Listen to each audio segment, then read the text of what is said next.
실제로 CPS를 구체적으로 구현하는 걸 해봤잖아요. 그게 어려워 보였지만 사실은 쉬운 거예요. 왜냐하면 저희가 바닥을 구현했기 때문에 뭐가 되고 뭐가 안 되는지 궁금하진 않잖아요. 코드를 읽을 수 있냐 없냐의 차이만 있는 거지 어떻게 구현되는지 모르진 않게 된단 말이에요. 저번 주에 했던 거는. 근데 이번 주에 하는 것부터는 그러한 일들을 누가 ES6 이후의 문법들이 다 해결해준다고 생각하고 내부적 구조를 다 만들 거야. 늘 가정하고 진행하기 때문에 훨씬 더 추상화 수준이 높아지겠죠. 저번 주는 바닥 부분을 구현해서 간신히 제너레이터 문법을 우리가 환원한 다음에 이렇게 될 거야. 이 정도밖에 추상화를 하지 않았지만 이번 주부터는 그런 것들 다 자바스크립트 해주니까 그걸 해준다는 가정하에 얘를 응용하면 이렇게 될 거야. 이렇게 될 거잖아요. 굉장히 추상화 수준이 높아지는 단점이 있죠. 그래서 복습을 열심히 하셔야 되고 오늘 배울 거는요. 시퀀셜 어싱크를 배울 건데요. 시퀀셜 어싱크는 뭐냐? 시퀀셜은 순차적으로 일어나는 거잖아요. 근데 왜 순차적으로 일어나는 어싱크를 배우지? 어싱크의 핵심은 병렬인 거 아니야? 예를 들면 우리가 API 3개를 로딩해야 돼.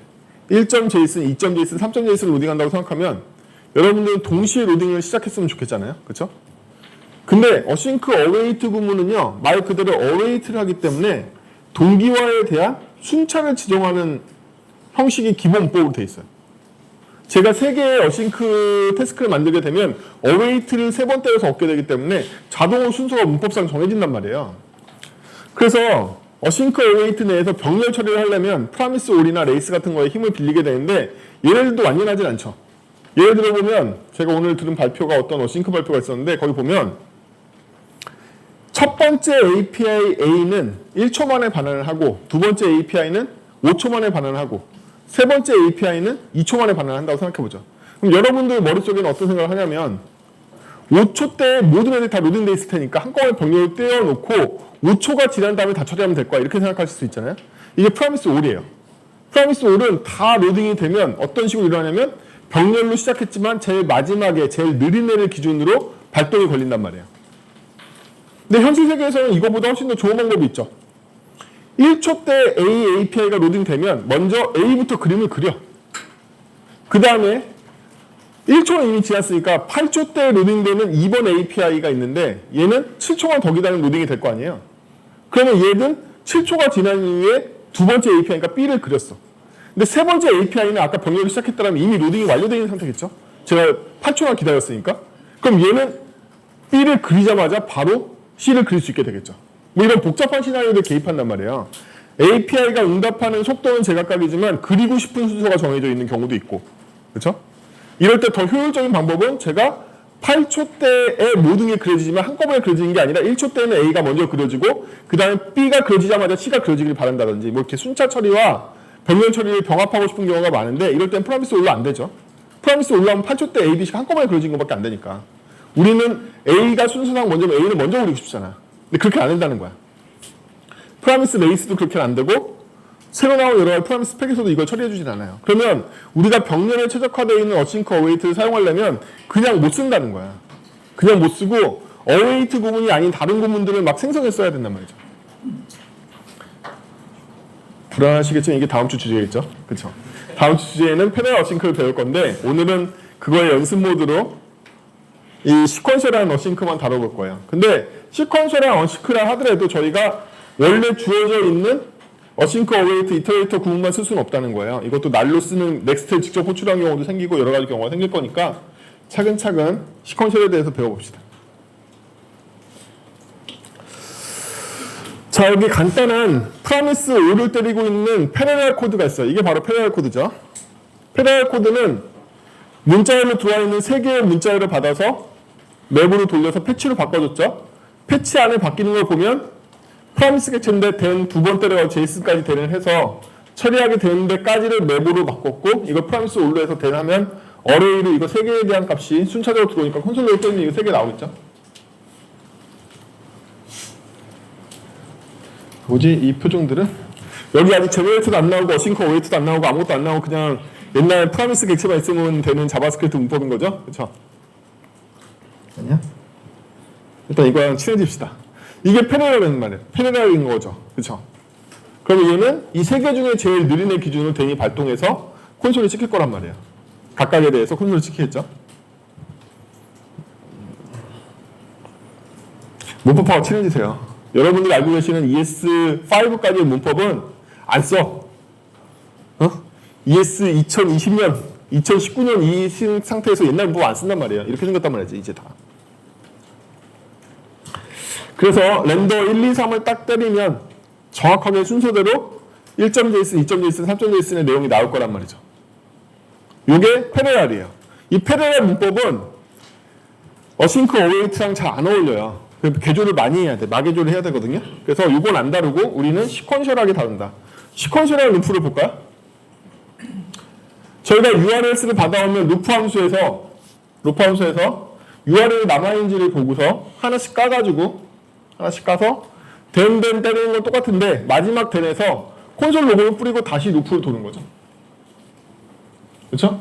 이걸 통해서 URL이 다 소진될 때까지 den을 돌게 되는 거죠.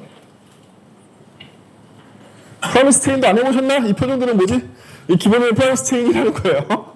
여러분들은 프라미스 체인 어떻게 하는지 모르겠지만 프라미스 체인을 우리의 문법의 도움을 받지 않고 그냥 생으로 자바스크립트 코드 짜면 이렇게 된단 말이에요. 그래서 루프를 발동하면 그 다음부터 마지막 체인까지 돌게 되는 거죠. 그렇죠? 이게 바로 시퀀셜한 거죠. 한 단계의 순서대로 차근차근 진행되는 건데 각각은 비동기화가 되어 있죠. 여기서 첫 번째 애가 1초를 끌 수도 있고 두 번째 애가 4초를 끌 수도 있고 그 다음번 5초를 끌 수도 있고 그때마다 차근차근 진행이 돼서 처리하고 이렇게 되는 거죠. 제가 여기 콘솔이라고 그려놓은 걸 여러분들이 렌더링이라고 생각하시면 돼요. 리액트로 그리든 도움을 그리든 아무튼 이 렌더링 로직이 들어가는 거죠. 그러면 이 코드에서는요. 이 마지막 den에 들어가는 함수에 데이터를 처리해주는 렌더링 부분도 들어가 있고 이 위에는 데이터를 처리하는 구문도 들어있을 뿐더러 이 밑에는 제어를 다시 돌려주는 도돌이 이 제기함수까지 들어있는 거잖아요. 그래서 이 함수는 괜찮아 보이지만 사실은 괜찮지 않아요. 왜냐하면 여기에 관심사 분리가 전혀 안 돼 있기 때문에 도메인적인 특성이 달라지거나 렌더링적인 특성이 달라지거나 아니면 루프에 대한 기조가 달라지면 여기를 다 갈아엎어야 된다는 거지. 바꿔야 될 이유가 너무 많아. 저 안에는. 그렇죠? 바꿔야 될 너무 이유가 많기 때문에 저 함수가 안정적으로 유지되지 않고 처음에만 그렇게 보이지 프로젝트 중간에 들어가서 여러 가지 요구사항을 받으면 여기가 너덜너덜해질 거란 말이에요. 이 부분 엄청 들어가고. 그렇죠? 우린 관심사 분리를 하고 싶다는 거예요. 그래서 첫 번째 사람들이 관심사 분리를 한 게 여러분들이 쓰고 있는 리액트 사가인 거죠. 그렇죠? 리액트 사가에서 보면 제너레이터를 넘기기만 하면 걔가 익스큐션을 안쪽에서 해주는 구조로 되어 있잖아요. 그래서 이 구조를 보면 우리가 드디어 뭘 분리할 수 있게 되었다? 데이터 로더 부분을 분리할 수 있는데 데이터 로드를 분리했어도 여전히 렌더링을 해야 되는 거에 대해서 함수로 보내서 위임할 수 있을 뿐이다 라는 게 한계예요.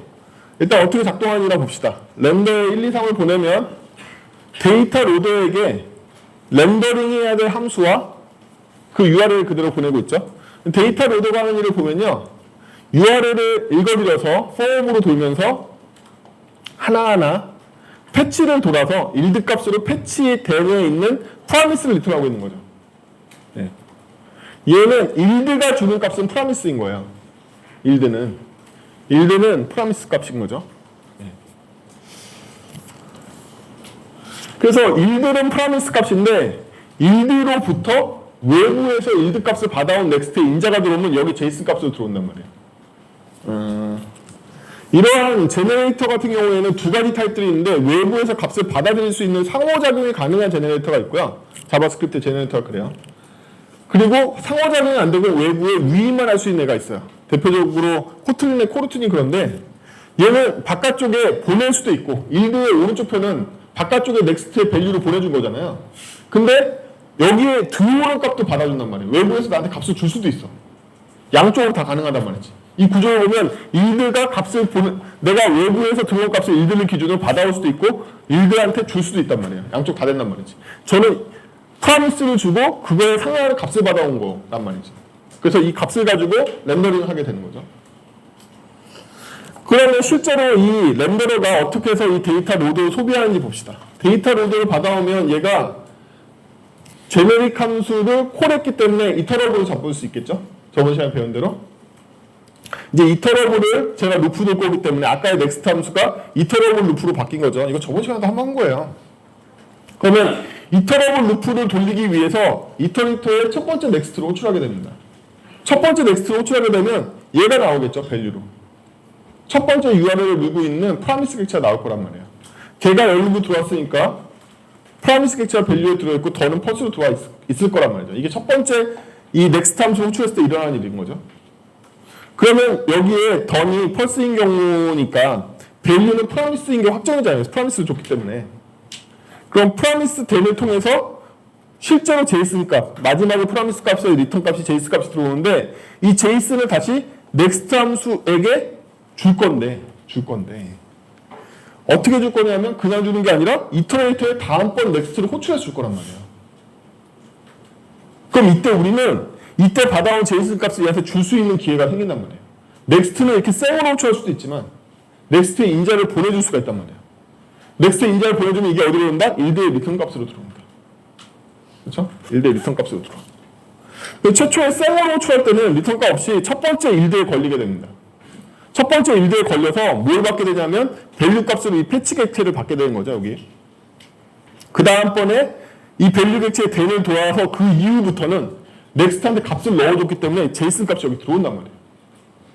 넥스트 호출할 때만 이 제이슨 값이 들어오는 거야. 이 제이슨 값을 처음에 연결해준 콘솔 로그한테 계속 찍어주고 있겠죠. 이게 바로 일반적으로 저희가 알려져 있는 코어 함수예요. 코어 함수. CO라는 함수 들어보신 적 있어요?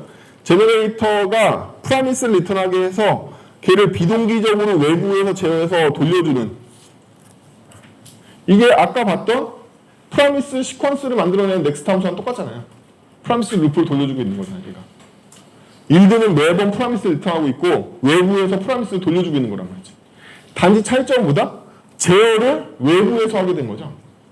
이제 제어 쪽이 빠져나온 거예요. 아까는 내부에 있는 루프 함수가 제어를 했단 말이지. 응?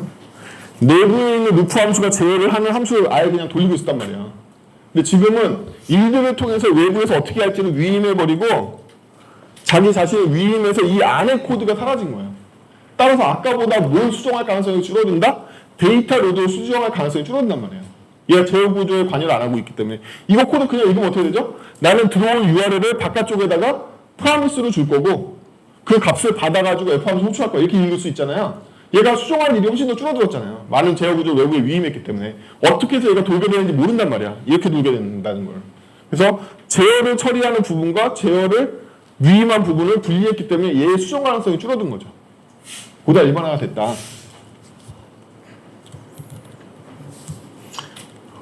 그래서 제너레이터는 일반적으로 이터레이터의 대신으로 쓰는 경우는 별로 없고요. 복잡한 외부 제어를 위임하고 비동기나 동기나 여러 가지 제어 시스템들에 따라서 제너레이터를 쓰는 형태들을 많이 바꿔내요. 여기서는 어떤 형태를 갖고 있다? 나는 프라미스를 일도할 테니 너는 나한테 멀쩡한 값을 줘. 라는 프로토콜을 지키고 있잖아요. 제가 여기다가 나는 XX 타입을 줄 테니 너는 YY 타입을 줘. 에 따라서 이 실행기를 얼마든지 많이 만들 수 있다는 거예요. 단지 리덕스 사가를 비롯해서 많은 코어 함수들은 어깨 표준인 프라미스를 줄 테니 나한테는 프라미스를 푼 값을 줘. 이렇게 약속하고 있을 뿐인 거지. X 주고 Y 줘라는 녀석이기 때문에 X 주고 Y 주는 거 수학적으로 뭐라고 그러죠? 맵이라고 그러죠. 그래서 사실은 얘는 제너레이터 맵인 거예요. 뭐래. 이런 얘기 하지 마자. 죽겠지? 자, 그래서 지금 보고 있는 형태가 뭐다? 제너레이터 엑스큐터 형태라는 거야. 제너레이터는 제어 포인트를 외부에 주고 제어 포인트를 갖고 있는 외부 함수가 어떤 식으로 제어할지를 결정하게 만들어준다. 얘는 어떻게 해서 비동기가 성립한다? 얘 때문에 아니야. 외부 제어가 비동기를 할 줄 알아서 성립하는 거야. 외부 제어가 비동기를 할 줄 알아서 성립하는 거야. 그럼 외부에서 어떻게 비동기를 했지? 프라미스가 반제어네. 프라미스는 아직 비동기의 콜백을 마음대로 호출하는 게 아니라 내가 원하는 시점에 대를 호출할 수 있게 해주네. 반제어 기능이 있기 때문에 프라미스가 어깨에 쓰는 거예요. 얘가 제어권을 바깥에 넘기면서도 비동기를 외부에 풀 수 있는 이유는 비동기를 캡슐화해서 객체해줬고 비동기가 실제 전개되는 건 외부 제어 측에서 결정할 수 있기 때문에 프라미스를 쓰는 거란 말이지.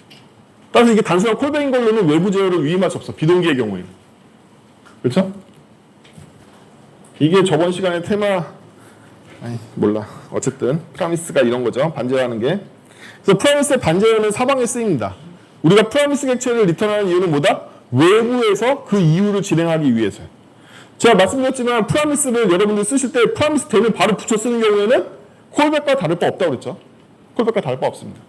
프라미스가 파워를 발휘하는 경우는 언제다? 프라미스 존재 대를 외부에서 호출할 때. 이때만 반제 요건이 생긴다는 거예요. 내가 언제 대를 호출한다? 이번 넥스트 때 호출하고 그 다음번에는 다음번 넥스트나 돼야지 내가 호출할 거야. 이렇게 반제어를 가져갈 때만 의미가 있단 말이에요. 아니면 콜백과 똑같지. 즉시 일어날 거면. 그렇죠? 프라미스 객체가 진짜 효과를 발휘하는 건 언제나 프라미스 객체를 주고 대를 따로 호출할 때 파워가 발생하는 거예요. 근데 아까 제가 뭐가 마음에 안 드냐면 여전히 F 함수를 받아서 F 함수를 얘가 호출했단 말이에요. 그쵸?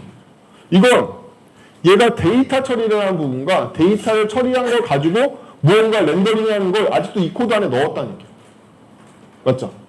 이 코드 안에 아직도 넣은 거예요. 이 F 함수를 받았다고 달라지는 점은 없어. 그쵸? 단지 그 전보다 날 코드가 들어있지 않은 것 뿐이지 여기서 데이터 처리를 했는데 렌더링 처리도 한 건 변함이 없다는 거야. 이 함수는. 여전히 수정 가능성을 두 개를 갖고 있다는 거죠. 단일 체딩 원칙에 따르면 우리는 수정 원인을 하나로 줄여야 된단 말이에요. 그렇죠? 저걸 어떻게 할 거냐 이거야. 그래서 우리는 얘가 일들을 순수하게 데이터만 하길 원해. 밑에 보지 말고 위에만 보면 그렇죠. 그렇죠? 얘가 순수하게 데이터를 여기 제이슨만 리턴하길 바래. 그럼 사실 얘는 2단계로 하고 있단 말이에요. 2단계로. 첫 번째는 프라미스를 보내서 외부에서 프라미스 품값을 받아들이는 경우가 있고요. 그걸 다시 일드하는 케이스가 있죠. 자, 여러분들 위해서 친절하게 일드 제이슨 이렇게 나눠서 원래 일드 이렇게 써도 돼요. 여러분 다 헬에 빠질 거 아니에요. 그래서 저 원래 지금부터 잘 안 쓰는데 여러분들 위해서 나눠 쓴 거예요. 일드 보신 적 없잖아요. 그럼 죽을까 봐. 자, 그러면 렌더로 돌아가 보면 렌더에서는 이때는 뭐다? 프라미스가 온 거고 이때는 프라미스가 아닌 게 왔죠. 그쵸? 우리는 얘가 어떠한 제어 형태를 갖기를 원하냐면 비동기 처리도 외부에 위임하고 실제 값을 처리하는 것도 외부에 위임하길 바래. 그렇기 때문에 얘는 2단계로 위임하게 된단 말이에요. 비동기를 네가 원할 때 진행해줘. 그리고 나한테 비동기 처리의 값을 줘. 그럼 난 그 다음번에 값을 줄 거야. 나는 순수한 값에 대한 로직만 들어간 거죠. 대신에 일드가 두 번 일어난다. 하나에 대해서. 따라서 우리는 일들을 구분할 수 있어야 돼. 아까 처리기가 똑같지만 이제 밸류가 프라미스인 경우와 아닌 경우로 나눠진단 말이죠. 그렇죠? 프라미스인 경우에는 기존과 똑같이 대응 진행을 해주면 돼. 프라미스가 아닌 경우에는 렌더링을 여기서 기술할 수 있게 되는 거죠. 드디어 F 함수를 뺐네. 그렇죠? 제어 로직이 다 일로 넘어오고 렌더링이 다 이쪽에 있고 이쪽에는 뭐만 남았다? 두 번의 일드가 이루어진다 하더라도 다 데이터 처리만 남게 된 거냐. 단일 책임 원칙으로 돌아가는 거야. 이쪽으로 렌더링이 옮겨왔잖아. F 함수 안 준단 말이지. 이제. 여기에 정말로 렌더링과 관련 애들이 없어진 거죠.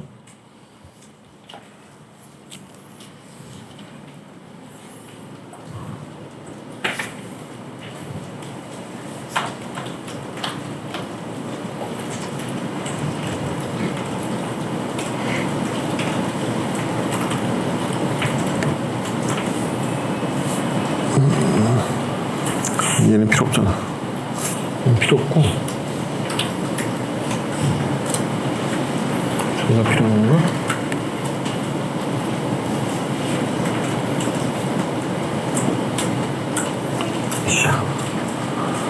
이샤. 오케이.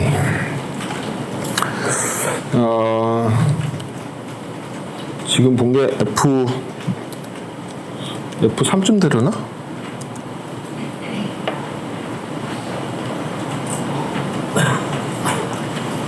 모르겠다. 다시 PPT로 돌아갈게.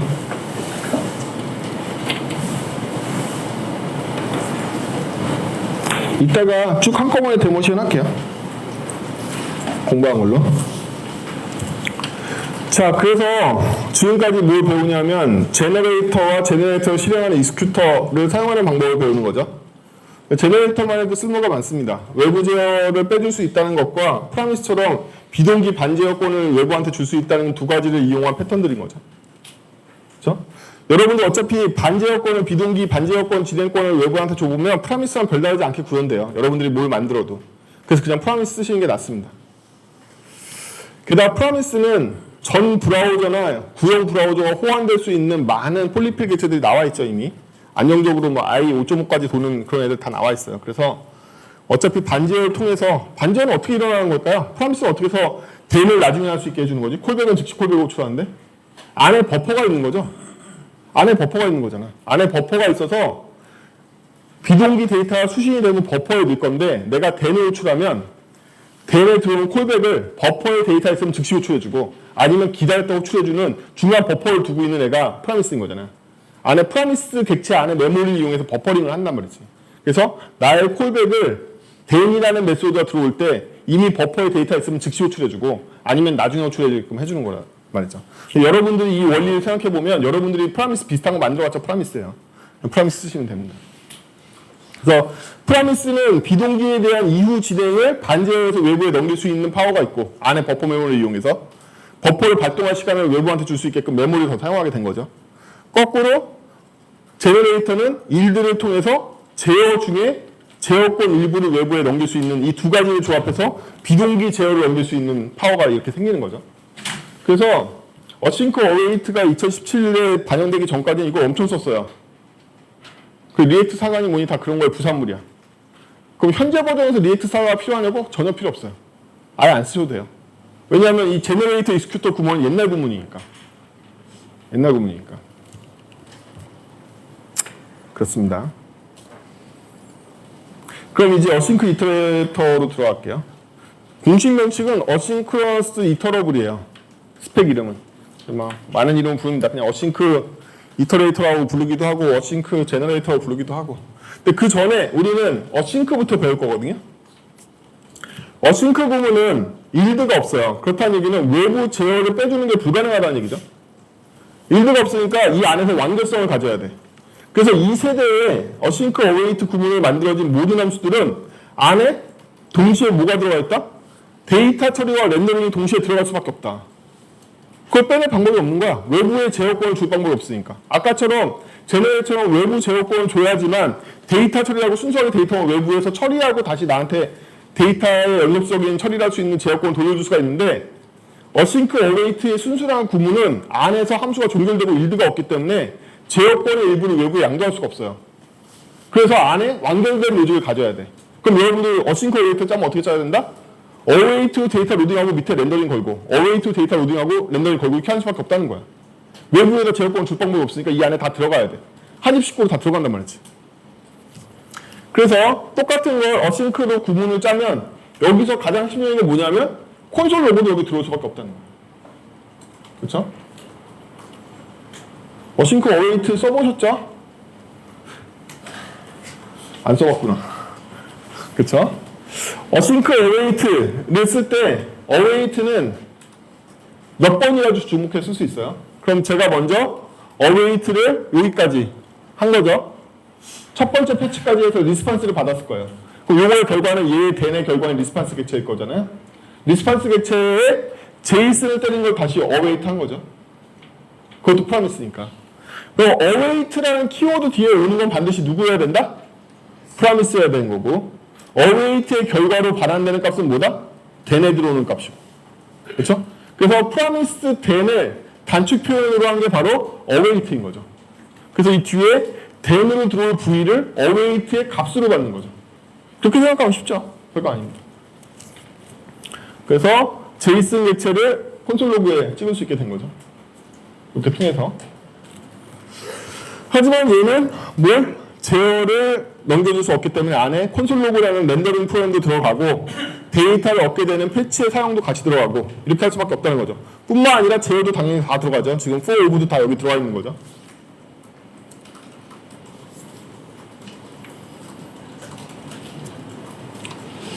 근데요, 우리가 배울 건 어싱크 어웨이트가 아니라 어싱크러스 이터러블이잖아요. 여기란 말이에요, 여기. 얘는 인간의 욕심은 끝이 없잖아요. 문법이 계속 늘어난단 말이야. 여기까지가 제너레이터인데 앞에 어싱크를 붙인 거죠. 그래서 어싱크 제너레이터가 된 거예요. 문법상. 어? 계속 추가하다 보니까 이렇게 된 거죠. 어싱크 제너레이터. 제가 일반적으로 쓸 때는 이렇게 변수 이름에다 함수를 할당하는 스타일이나 변수 이름에다 클래스 할당하는 형식을 많이 쓰는데요. 여러분들이 이거 없이 그냥 함수 선언문으로 할 때는 이 별 다음에다 이름 쓰는 거예요. 제너레이터도 그렇고 얘도 그렇고. 자, 예를 보면 쉽게 말해서 콘솔 로그가 빠졌죠. 그렇죠? 아까는 콘솔 로그가 있었는데 콘솔 로그 있는 자리에 일드가 들어왔잖아요. 나는 데이터 주는 것까지만 책임질 테니까 니네들이 바깥쪽에서 요때 제어권을 받아서 뭐 하고 싶은 거 해. 나는 관심 없어. 뭐 이렇게 된 거죠. 그래서 얘가 어웨이트를 쓸 수 있는 일들을 지원하고 있는 거죠. 어웨이트를 쓸 수 있는 일들을 지원한다. 요거예요. 어웨이트를 쓸 수 있는 일들을 지원한다. 그래서 비동기적으로 어웨이트를 떼서 대기했는데도 불구하고 일드가 돼서 외부 제어한테 넘어오게 된다는 거죠. 그렇죠? 이렇다 보니까 얘는 비동기를 내포하고 있는 제너레이터잖아요. 얘를 사용하는 애도 당연히 어싱크 제너레이터일 필요는 없지만 어싱크여야지만 사용할 수 있겠죠. 그렇죠? 그래서 얘는 최소한의 조건이 어싱크인 거야. 어싱크 제너레이터는 당연히 쓸 수 있지. 어싱크여야지만 어싱크 제너레이터를 소비할 수 있게 된단 말이죠. 그래서 어싱크 함수가 얘를 소비하는 방법은 이게 제너레이터니까 제너레이터는 똑같이 생성한 다음에 옵으로 도는데 얘는 그냥 이터레이터가 아니라 어싱크 이터레이터란 말이죠. 어싱크 이터레이터의 특징은 뭐다? 배열 안에 프라미스가 들어있어. 그렇죠? 배열 안에 프라미스가 들어있단 말이에요. 그렇기 때문에 이 프라미스를 소비하는 for await of라는 새로운 문법이 있단 말이에요. 인간의 욕심은 그렇죠. for await of 응?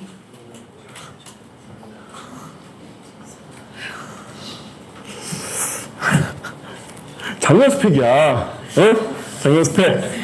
올해 스펙인 줄 알겠다. 사람들 발음 보면. 작년 스펙. 어? 몇 년도로 살고 계시는 거야, 지금. 어? 어싱크에서 for await of를 쓸 수 있게 됐다. for await of 뒤에 와야 되는 건 누구다? 어싱크 이터러블이 와야 되는구나. 그냥 이터러블이 오면 에러나. 어싱크 이터러블이 와야 돼. 어싱크 이터러블을 만드는 방법은 여러분들이 일반 객체에 원래 이터러블 만들 때 뭐 해야 된다? 심볼 이터레이터라는 메소드를 만들어야 된다고 그랬죠. 얘는 심볼 어싱크 이터레이터라는 메소드를 만드시면 돼요. 그럼 걔는 뭘 반환해야 된다? 프라미스 배열을 반환해야 된다.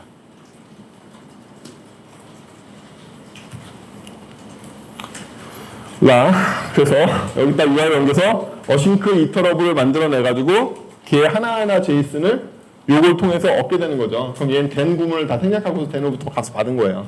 얘를 출력할 수 있게 됐죠. 그래서 아까의 문제가 다 해결됐네? 그쵸? 제어권을 넘기면서 관심사를 분리하는 데 성공했네요. 그 전에 어싱크와 제너레이터가 둘 다 나오면서 어싱크 제너레이터가 없는 거에 대해서 커뮤니티에서 엄청 뭐라고 그래가지고 만들어진 거예요. 이게. 여러분들은 엄청 뭐라고 그런 사람들 중에 한 명이 아니었잖아요. 이유는 두 가지죠. 프라미스를 잘 쓸 수도 없는데 제너레이터가 뭔지도 잘 모르겠어. 그러니까 두 개가 없는 기능에 대해서 막 불만이 없겠지. 근데 만약에 여러분들이 아까 봤던 제너레이터의 익스큐터 사용 방법이 되게 능숙하다 라고 생각하면 이게 불만이었겠지. 내가 이것 때문에 맨날 이걸 만들어야 돼? 고작 그냥 어싱크 안에 일드만 떼일 수 있어도 이게 되는 건데 이렇게 생각을 했을 거 아니에요. 그렇죠? 그래서 이게 만들어진 거예요. 근데 제너레이터에서 가장 어려운 게 뭐냐면 일드 곱하기라고 얘기하시는 분이 되게 많습니다. 일드 에스터리스크는 뒤에 다시 제너레이터나 이터러블을 받을 수 있게끔 되어 있단 말이에요. 얘가 중간에 서브 제너레이터로 제어권을 이전했다가 다시 돌려받게끔 되어 있어요. 제너레이터 안에서 제너레이터를 부르면 어떻게 되는 거야? 스택 머신인가? 아니면 다르게 작동하나? 뭐 이런 문제가 있잖아요. 제너레이터가 제너레이터를 부르면요. 이 제너레이터도 일드하는 순간 서스펜드가 걸릴 텐데 얘가 부른 제너레이터도 그 안에 다시 서스펜드가 걸릴 거 아니에요. 서스펜드 연쇄가 일어난단 말이에요. 제가 함수를 여러 개를 제너레이터 함수를 중복해서 사용하게 되면 얘가 서스펜드 걸고 얘가 서스펜드 걸고 다 건단 말이죠. 해소도 당연히 안쪽부터 되기 시작하겠죠. 얘가 리중으로 풀려나고 얘가 리중으로 풀려나고 얘가 리중으로 풀려나고 이렇게 될 거 아니에요. 이 다중백수를 지원하는 대표적인 문법이 바로 일드 곱하기인 거예요. 일드 곱하기를 사용하면 일드 뒤에 다시 서브 제너레이터, 서브 이터러블을 넣을 수가 있단 말이죠. 그래서 이걸 이용해서 지연된 필터 함수를 만드는 거죠. 안 해보셨어요? 여러분들 현재 배열에 반영되어 있는 메소드들은 레이지 함수들이 아니죠. 여러분들이 배열에다가 배열점, 필터점, 소트점, 점점점 이렇게 하면 그때마다 계속 배열을 새로 만들고 있잖아요. 다 돈단 말이에요. 근데 우리가 진짜로 원하는 건 필터가 돌다가 걸리는 애가 나오면 걔가 그 다음 필터에 걸리는 애인지 나오고 그 다음번에 걔 가지고 맵을 돌려서 나온 결과를 받았으면 그 루프가 계속되길 바라지 않는다는 거야. 한 번 루프에 다 일어났으면 좋겠잖아. 그럼 제가 첫 번째 필터가 짝수야. 첫 번째 애가 왔어. 인덱스에 걸려서 걔는 넘어갔겠죠. 그 다음에 두 번째 애가 왔어. 인덱스가 0번이기 때문에 첫 번째 애가 넘어간단 말이야. 짝수로 하면. 홀수로 해야지 이 두 번째 애부터 일어난단 말이야. 두 번째 애가 왔을 때는 얘는 건너가서 그 뒤가 실행되길 원하는 거고. 그쵸? 세 번째 애가 왔을 때는 다시 걸려서 안 나왔으면 좋겠어. 루프 한 번만 돌았으면 좋겠잖아. 이렇게 하려면 어떻게 된다? 첫 번째 애가 두 번째로 가기 전에 서스펜드를 걸고 두 번째에서 해소가 되면 그 다음 번으로 가게 되면 된단 말이야. 이렇게 중간에 서스펜드 연설을 시키면 레이지 함수의 연설을 만들 수가 있어요. 그러나 자바스크립트에 주어져 있는 함수들은 그렇게 되지 않기 때문에 여러분들이 필터를 걸면 새 함수가 한 바퀴를 다 돌아서 새 배열을 만들었고 그 다음번에 맵을 걸면 얘가 또 한 바퀴를 다 돌아서 새 배열을 만들었고 이렇게 점을 걸 때마다 계속 비효율적으로 만들어낸단 말이에요. 그거를 해소하려면 제너레이터로 필터 함수들을 만들어 연설을 시키면 된단 말이지. 그럼 딱 그만큼만 돈단 말이에요. 숙제될까? 그러한 제너레이터의 구분들을 사용하는 방법이 바로 이 일드 곱하기인데 어싱크 일드 곱하기도 똑같은 일을 한다. 그럼 제가 하고 싶은 건 뭐냐면 데이터 로더에서 URL 로더만 빼고 싶다는 거야. 데이터 로더는 데이터 로더고 URL 로더는 URL 로더이기 때문에 데이터 로더에서는 여러 개의 URL을 받아서 처리할지 몰라지만 URL 로더는 하나의 URL을 받아서 처리하면 되는 거잖아. 그렇죠? 그러면 URL 로더가 하는 일을 보면 아까 우리가 봤던 그 코드죠. 하나의 URL에 대해서 await한 JS 값을 일두로 보내주고 있단 말이에요. 이게 아까 봤던 코드인데 이걸 하는 함수를 여기서 재활용하고 싶은 거죠. 그렇죠? 분해해보면 아까는 이 내용이 이 안에 들어있었는데 함수로 분해하고 싶다는 거지. 왜? 얘는 여기서 URL 로더를 통해서 처리를 하고 URL 로더는 생으로 여기서 부를 수도 있을 거 아니에요. 하나의 URL에서 URL 로더를 부르면 되고 데이터 로더는 여러 개의 URL을 처리하는 거잖아. 사실은 얘는 멀티 URL 로더란 말이지. 얘가 URL 로더고. 그렇기 때문에 얘한테 위임하려면 얘가 다시 어싱크 이터러블이 됐기 때문에 이터러블을 부를 때 뭘 한다? 곱하기를 때린단 말이지. 곱하기를 때리면 얘는 어싱크 이터러블 내에서의 1도 곱하기 때문에 여기 오는 게 뭐가 된다? 어싱크 이터러블이 된단 말이지. 그렇죠? 아니야? 무슨 얘기인지 모르겠어? 어쨌든 지금이 제일 쉬운 거. 어쨌든 그래서 이렇게 처리됐으니까 이렇게 보내면 여기에서는 어떻게 된다? 제어가 여기를 다 보냈죠. URL을 다 보냈으면 여기서 하나씩 도는데 하나씩 돌 때마다 URL 하나 꺼내서 얘한테 받은 거를 얘가 위임해서 서브 이터레이터의 일들을 위임해서 처리했기 때문에 이 안게 다 해소돼야지만 그 다음번에 폼으로 갈 수 있단 말이에요. 그럼 이 안게 언제 해소되지? 한 번에 해소돼. 이거 하나만 일드하기 때문에 바로 한 번에 해소되는 말이에요. 얘가 만약에 두 개 일드하면 여기 두 개 일드가 다 될 때까지 다음 포를 못 넘어간단 말이죠. 위임한 거죠. 쉬운 위임부터 해본 거예요. 얘가 하나짜리 일드를 하는데 일드 곱하기로 얘 하나짜리 일드를 누구한테로? 가장 외부 출력으로 빼줬단 말이지. 서브 이터러블을 어디로? 외부 이터러블로 빼준 거야. 원래 이 밑에 있는 뎁스잖아요. 자기 뎁스가 아니라. 얘는 이 안에 있는 뎁스에서 이터러블이란 말이야. 근데 우리는 안에 있는 이터러블의 뎁스에 있는 내용을 어디로 빼준 거다? 최상위로 빼준 거란 말이야. 여기로.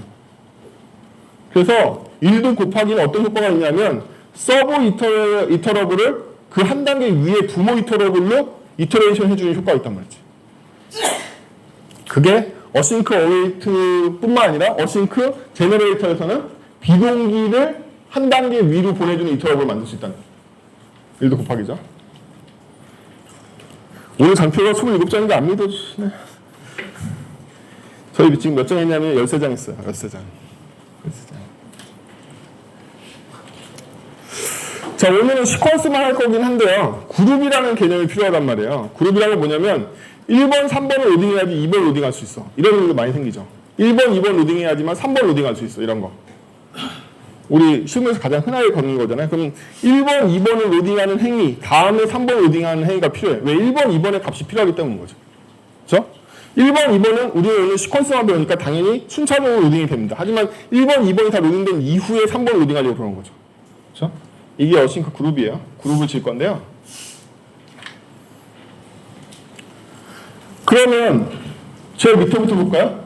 URLs에 1번, 2번을 로딩한 다음에 그 다음번에 URL을 로딩하려고 그러는 거죠. 그렇죠? 제일 밑에부터 짠다고 그랬잖아요. 보통 짤 때.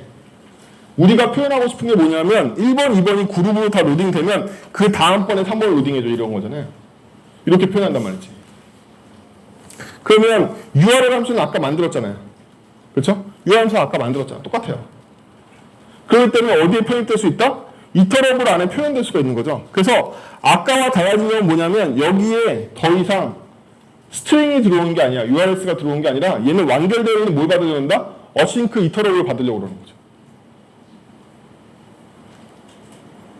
응? 아까랑 렌더 함수의 차이가 뭐냐면 아까 렌더 함수는 생으로 스트링을 받았는데 지금은 렌더 함수가 뭘 받냐면 어싱크 이터러블을 받으려고 그런다고. 처음부터. 어싱크 이터러블을 받으려면 제가 인자를 보낸 애들이 다 어싱크 이터러블이어야 되고 지금 URL 함수는 어싱크 이터러블을 만들어주죠. 호출하는 순간. 그렇죠? URL 함수는 호출하는 순간 어싱크 이터러블을 만들어주잖아요. 그건 확실하잖아요. 이렇게 생겼으니까. 얘를 호출하면 어싱크 이터러블이 될 거 아니야. 그렇죠? 그럼 얘는 어싱크 이터러블인 거 확실하죠? 어? 인자로 어싱크 이터러블 들어온 거 확실하잖아. 얘는.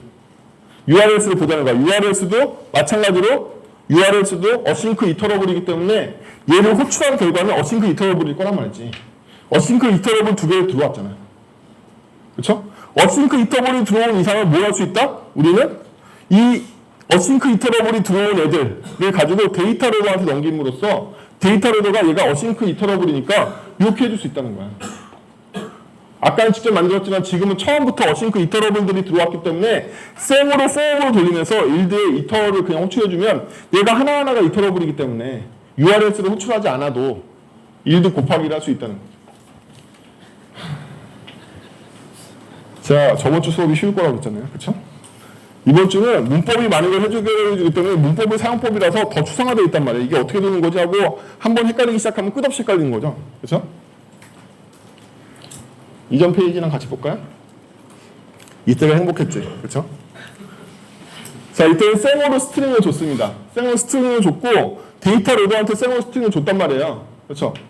데이터 로더한테 생으로 스트링을 줬더니 얘가 생으로 들어와 있는 스트링을 루프 돌면서 어싱크 이터러블을 만들었잖아요. 직접. 응? URL 로더를 이용해서 어싱크 이터러블을 직접 만들었었단 말이야. 왜? 어싱크 이터러블이 돼야지 1도 곱하기를 할 수가 있으니까. 그렇죠? 그러나 이럴 거면 처음부터 나는 어싱크 이터러블을 받을래. 외부에서 만들어서 줘. 나한테 생으로 스트링 줄 생각하지 말고 나한테 처음부터 어싱크 이터러블의 배열을 달라 이거야. 그러면 로더가 하는 일이 되게 쪼니까 여기서 굳이 어싱크 이터러블로 스트링을 변환한다고 안 해도 되고 1도 곱하기로 바로 때리면 되니까. 그렇죠? 그래서 렌더러한테 넘긴 게 첫 번째 URLs도 어싱크 이터러블 리턴하는 객체인 거고 두 번째 URL을 호출한 결과도 어싱크 이터러블을 리턴하게 된단 말이에요.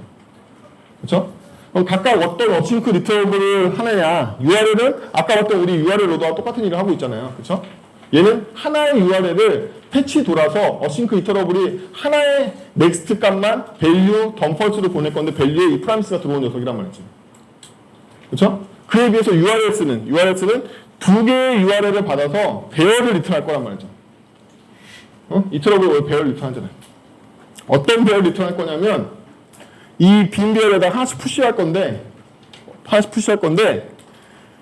이 URLs는 문자열로 들어왔잖아요. 문자열로. 이 문자열로 들어온 걸 제가 맵으로 URL을 바꿨죠. 맵함 쓰는 거 처음 보시죠? 처음 봤을 거야. 제 생각엔 처음 본 것 같은데 여기 맨날 람다는 것만 봐서 그런데 그렇죠? URL이라는 건 문자열의 배열인데 문자열의 배열을 뭘로 바꿨다? 제가 아까 A를 B로 바꾼 거 맵이라고 했잖아요. URL이랑 문자열 배열을 뭘로 바꿨다? URL이라는 함수의 결과값으로 바꿨잖아요. 집합을. 어떤 집합을 바꿨다? 뭘로? 어싱크 이터러블의 집합으로 바꿔버렸단 말이죠. 여기서. 이 함수를 통해서.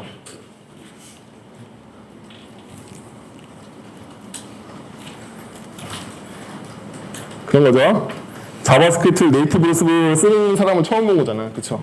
맨날 그냥 형식화되어 있거나 카피 앤 페스트를 코드를 쓰시다가 이거를 그냥 되게 편하게 언어처럼 쓰는 사람을 잘 못 보시는 거잖아요. 쓴단 말이에요. 그쵸? 이게 함수형 예제가 아니라 그냥 이렇게 쓴단 말이에요. 그러면 이 절차를 통해서 원래 스트링의 배열이었던 게 어싱크 이터러블 배열로 바뀐 거고, 어싱크 이터러블 배열로 바뀌었으니까 그냥 for o를 때리면 여기서 await, next, done을 할 수 있게 된단 말이죠. 밸류를 할 수 있게 된단 말이지. 하나하나가 어싱크 이터러블이라는 뜻은 뭐냐면 이터러블 객체니까 뭘 할 수 있다? next를 때릴 수 있다는 뜻이야. 근데 이 next는 프라미스를 리턴하기 때문에 await로 then을 받을 수 있다는 뜻인 거고, then을 받으면 그때 가서야 이 밸류 값에 진정한 값이 들어있다는 얘기란 말이에요. 그럼 이 값을 어디로? 이 결과 값에다 하나하나 포함시켜주고 있는 거죠. 그래서 얘는 한꺼번에 배열이 리턴되는 일들을 하고 있는 거예요. 그래서 이 그룹에서는 두 개의 제이슨 값을 모아서 하나의 배열로 저한테 리턴해 줄 거란 말이죠. 여기가 제일 고비일 거라고 생각을 했어요. 오늘 교환을 만들면서. 어디? 이거. 여러분들은 이거를 이해하시는 게 바로 뭐냐면 자바스크립트가 어싱크 이터러블 혹은 제너레이터에서 뭘 자동으로 해주는지를 이해하게 된 거나 마찬가지예요. 제가 어싱크 이터러블 객체에 대해서 뭘 했냐면 next await를 때렸다는 얘기는 뭐냐면 얘가 next 하면 await를 통해서 promise 객체가 리턴돼서 올 거고, 이 promise 대회에 뭐가 들어올 거냐면 얘가 들어올 거라는 얘기야. 얘가.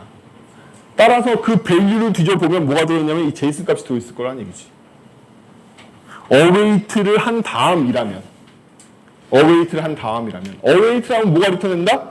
밸류에는 promise then의 값, done에는 펄스가 들어있을 거란 말이죠. 이 안에는 요게. 그래서 완결되어 있는 이터레이터 객체를 받아들여서 밸류 값을 조사하면 된단 말이죠. 그러면 얘는 일반적인 제너레이터 이터러블이 아니라 어싱크 이터러블이기 때문에 넥스트를 대기해야 된단 말이에요. 응? 왜냐면 넥스트를 호출하면 그 안에 프라미스 객체가 리턴된단 말이지. 넥스트를 호출하면 무조건 프라미스가 와요, 얘는. 응? 다른 이터러블들은 뭐가 온다? 오브젝트 안에 밸류하고 던이 있는 애가 오잖아요. 걔는 그렇게 안 오고 프라미스 객체의 댕이 밸류하고 던이 들어있는 객체를 리턴하게 된다고. 여기까지가 프라미스 댕을 때린 거고, 프라미스 댕을 때렸으니까 뭐가 왔다? 밸류하고 던이 있는 객체를 드디어 받은 거고, 거기에 있는 밸류 값을 꺼내면 이 프라미스 객체의 결과 값이 들어있다는 거예요. 그래서 이게 15번째 페이지인데 나중에 장표 보시면 이 15번째 페이지의 얘를 유심히 잘 이해하시면 이게 뭘 자동화하는지 이해할 수 있다는 거예요. 사실은 얘가 뭘 만들었는지 이해하려면 이걸 이해하면 돼요. 그럼 얘는 그때그때마다 어웨이트를 도니까 for 오브는 날 오브지만 얘가 전진 못하고 서스펜드에 걸렸다가 풀리고 서스펜드에 걸렸다가 풀리고 하면서 두 개를 다 읽어들여서 이 배열에 다 집어넣게 되고 배열을 리턴하게 된 거죠. 그렇죠? 그래서 이걸 실제로 돌려보면 첫 번째 이터레이션에 이거 두 개의 결과값이 배열로 들어오는 걸로 콘솔로가 찍히고 얘는 그걸 리턴하니까, 두 번째는 그냥 UR을 리턴했으니까 그냥 제이슨 하나 찍히고 이렇게 찍힐 거 아니에요. 그래서 두 개를 갈 수가 있다. 어때요? 이제 슬슬 저번 시간이 더 쉬운 것 같기도 하죠. 어? 이게 바로 그거야. 자바스크립트가 문법적으로 해결해주는 게 두 가지가 있는데, 서스펜드 블록을 나눠주는 게 있고, 두 번째는 우리가 처리한 모든 값들을 뭘로? 프라미스로 감싸주거나 이터러블 객체로 바꿔주거나 이걸 하잖아요. 자동으로. 그래서 고급 사용을 하려면 얘가 뭘 어떻게 바꿔주는지를 알아야 된다는 거예요. 그전에 우리가 다 만들었으니까 우리 객체만 보면 되는데 지금은 자바스크립트가 만들어낸 객체를 본다. 자바스크립트의 어싱크 어웨이트 구문이나 제너레이터 구문의 한계 정도 그럼 알 수 있겠네요. 뭐다? 얘는 무조건 아까 제너레이터 익스큐터 패턴에서는 일들을 기준으로 x, y 값을 정할 수가 있었잖아요. 타입을. 하지만 우리가 어싱크 어웨이트가 들어가 있는 구문을 쓸 때는 반드시 프라미스 밖에 못 쓰게 되는 거죠. 안으로 내부적으로 제약하고 있단 말이에요. 얘가 무조건 프라미스를 만들어내기 때문에. 그래서 모든 문법은 다 프라미스에 수용하게 된다. 그리고 또한 얘의 리턴 값은 언제나 이터레이터 객체 형식을 따르고 있기 때문에 그냥 날 값이 오지 않고 언제나 이터레이터가 감싸줘서 온다. 밸류와 던으로 온단 말이에요. 그렇죠? 이렇게 언어에서 비동기 구문을 지원하지만 CPS 구문을 지원하지만 CPS 구문에 대한 확정적인 타입들을 갖고 있는 언어가 있고요. 확정적인 타입이 아니라 내가 원하는 타입을 여기 개입시킬 수 있게끔 인터페이스가 풀려있는 언어가 있어요.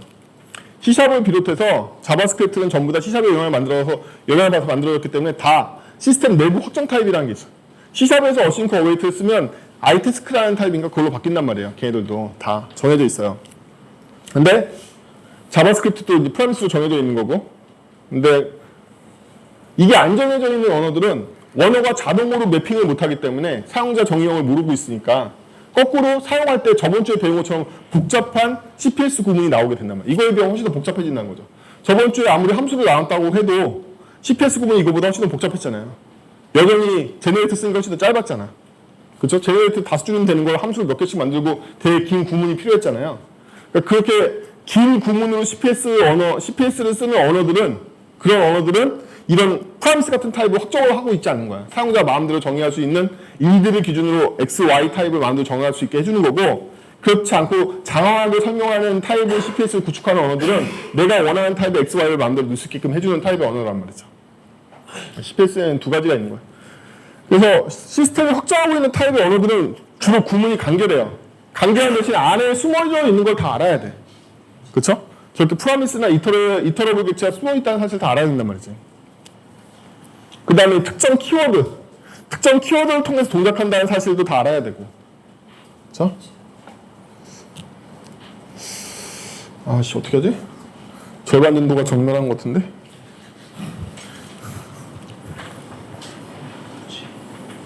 딱 절반 했어요.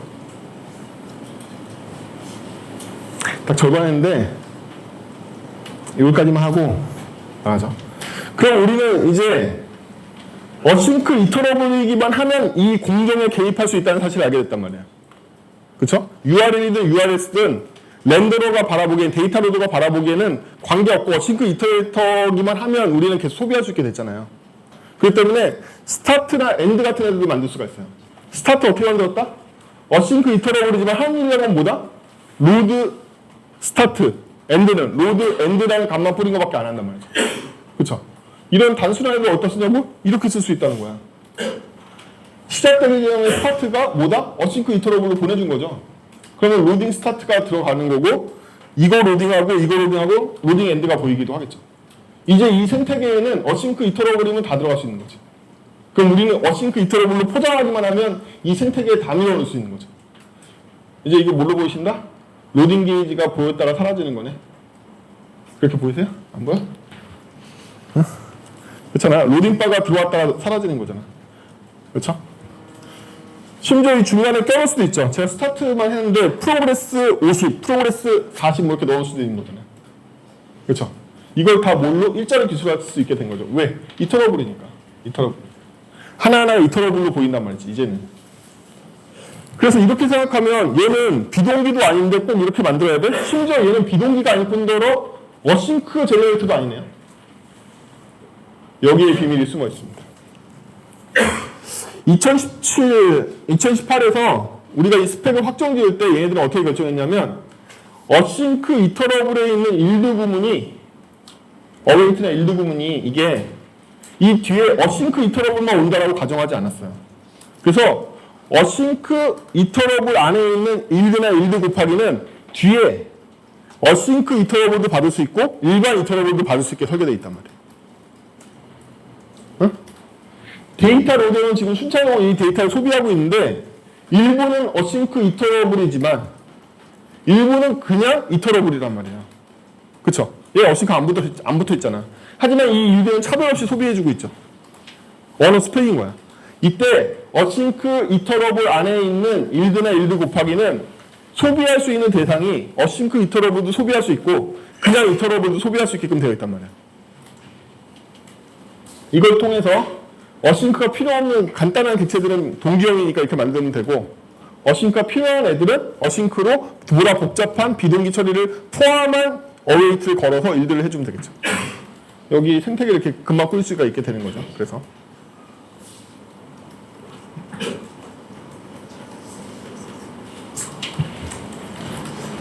꾸밀 수가 있게 되는 거죠.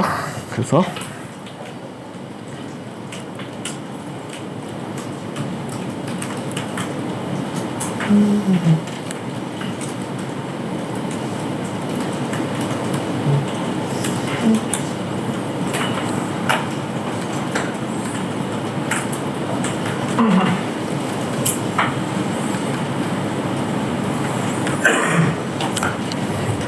코드 보이시는지 모르겠는데요. 자, 여기 F1 함수가 처음에 루프 함수 이용해서 만들어낸 녀석이죠. 그렇죠? 그리고 여기 F2 함수가 프라미스 올로 병렬로 처리되는 녀석이었죠. F3 함수가 데이터 로더 처음으로 도입해가지고 F 함수 있어서 아직 렌더링을 분리 못했던 버전이었던 거고, 여기 F4 함수가 일도 두 번을 통해가지고 콘솔 로그를 어디로? 렌더러 쪽으로 옮기는데 성공했던 버전이죠. 그렇죠? 그리고 F5가 어싱크 함수를 이용해서 만들었지만, 어웨이트를 이용해서 만들었지만 안타깝게도 콘솔 로그가 렌더 함수 안에 같이 데이터 로딩과 함께 짬뽕되어 있는 녀석이었죠. 그리고 F6이 우리가 드디어 어싱크 펑션 곱하기를 통해서 일드 어웨이트를 때리고 콘솔 로그는 렌더 쪽으로 옮기는데 성공한 버전이었죠. 그리고 여기 F7이 URL 로더와 데이터 로더를 분리해서 일드 곱하기를 처음으로 시도한 부분이고, 그리고 F8이 URL과 데이터 로더 사이의 분리를 통해서, 그쵸? 요거는 제가 장표에는 뺐던 건데, URL과 데이터 로더를 빼가지고 렌더러가 드디어 어싱크 이터레이터를 받는 초기 버전, 여기에 URL뿐만 아니라 URLs도 같이 넣은 버전인 거죠. 그래서 여기 있는 렌더 함수 138번째 줄에 있는 이 렌더 함수를 보면 얘가 이제 URLs와 URL을 차별 없이 받아들일 수 있게 된 거고, F10을 보면 스타트 함수, 엔드 함수가 있어서 스타트, 엔드 포함해서 렌더를 이제 스타트, URLs, URL, 엔드를 다 쓸 수 있게 된 거죠. 여기까지 본 거죠. 그래서 F10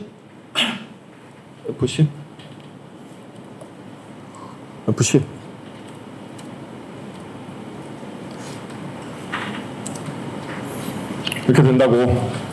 로드 스타트가 먼저 나오고, 그 다음번에 두 번째 데이터가 배열을 보내주는데, 이 배열이 안에 데이터 1, 2가 들어있고, 그 다음번에 데이터 3번이, 그 다음번 인터벌에 나온다고.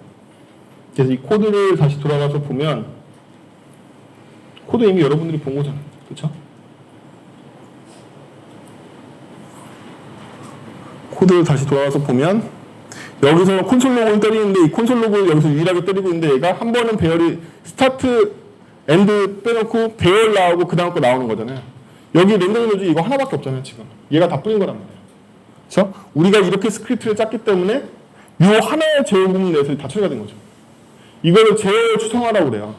여러분들은 반제어권을 외부한테 보여주는 제너레이터 같은 애들이 없으면, 즉 서스펜드 구문이 없는 이상은 여러분들은 절대로 여기에 있는 제어를 추성할 수 없단 말이에요. 이게 무슨 제어가 추성화된 거야? 이걸 보세요. 여기 보시면 그냥 얘를 소비하는 구문밖에 없잖아요. 제어가 완전히 어디로 추성화되어 있다? 얘한테 추성화되어 있는 거죠. 그럼 얘도 그냥 일자 소비밖에 없잖아요. 그럼 각자 복잡한 소비들을 어떻게 한 거야? 어떤 애는 두 번 들고, 어떤 애는 한 번 들고, 어떤 애는 세 번 들고, 그럼에도 불구하고 다 렌더링 데이터를 어떻게 모아줬냐는 거야. 이게 바로 반제어권인 거죠. 어?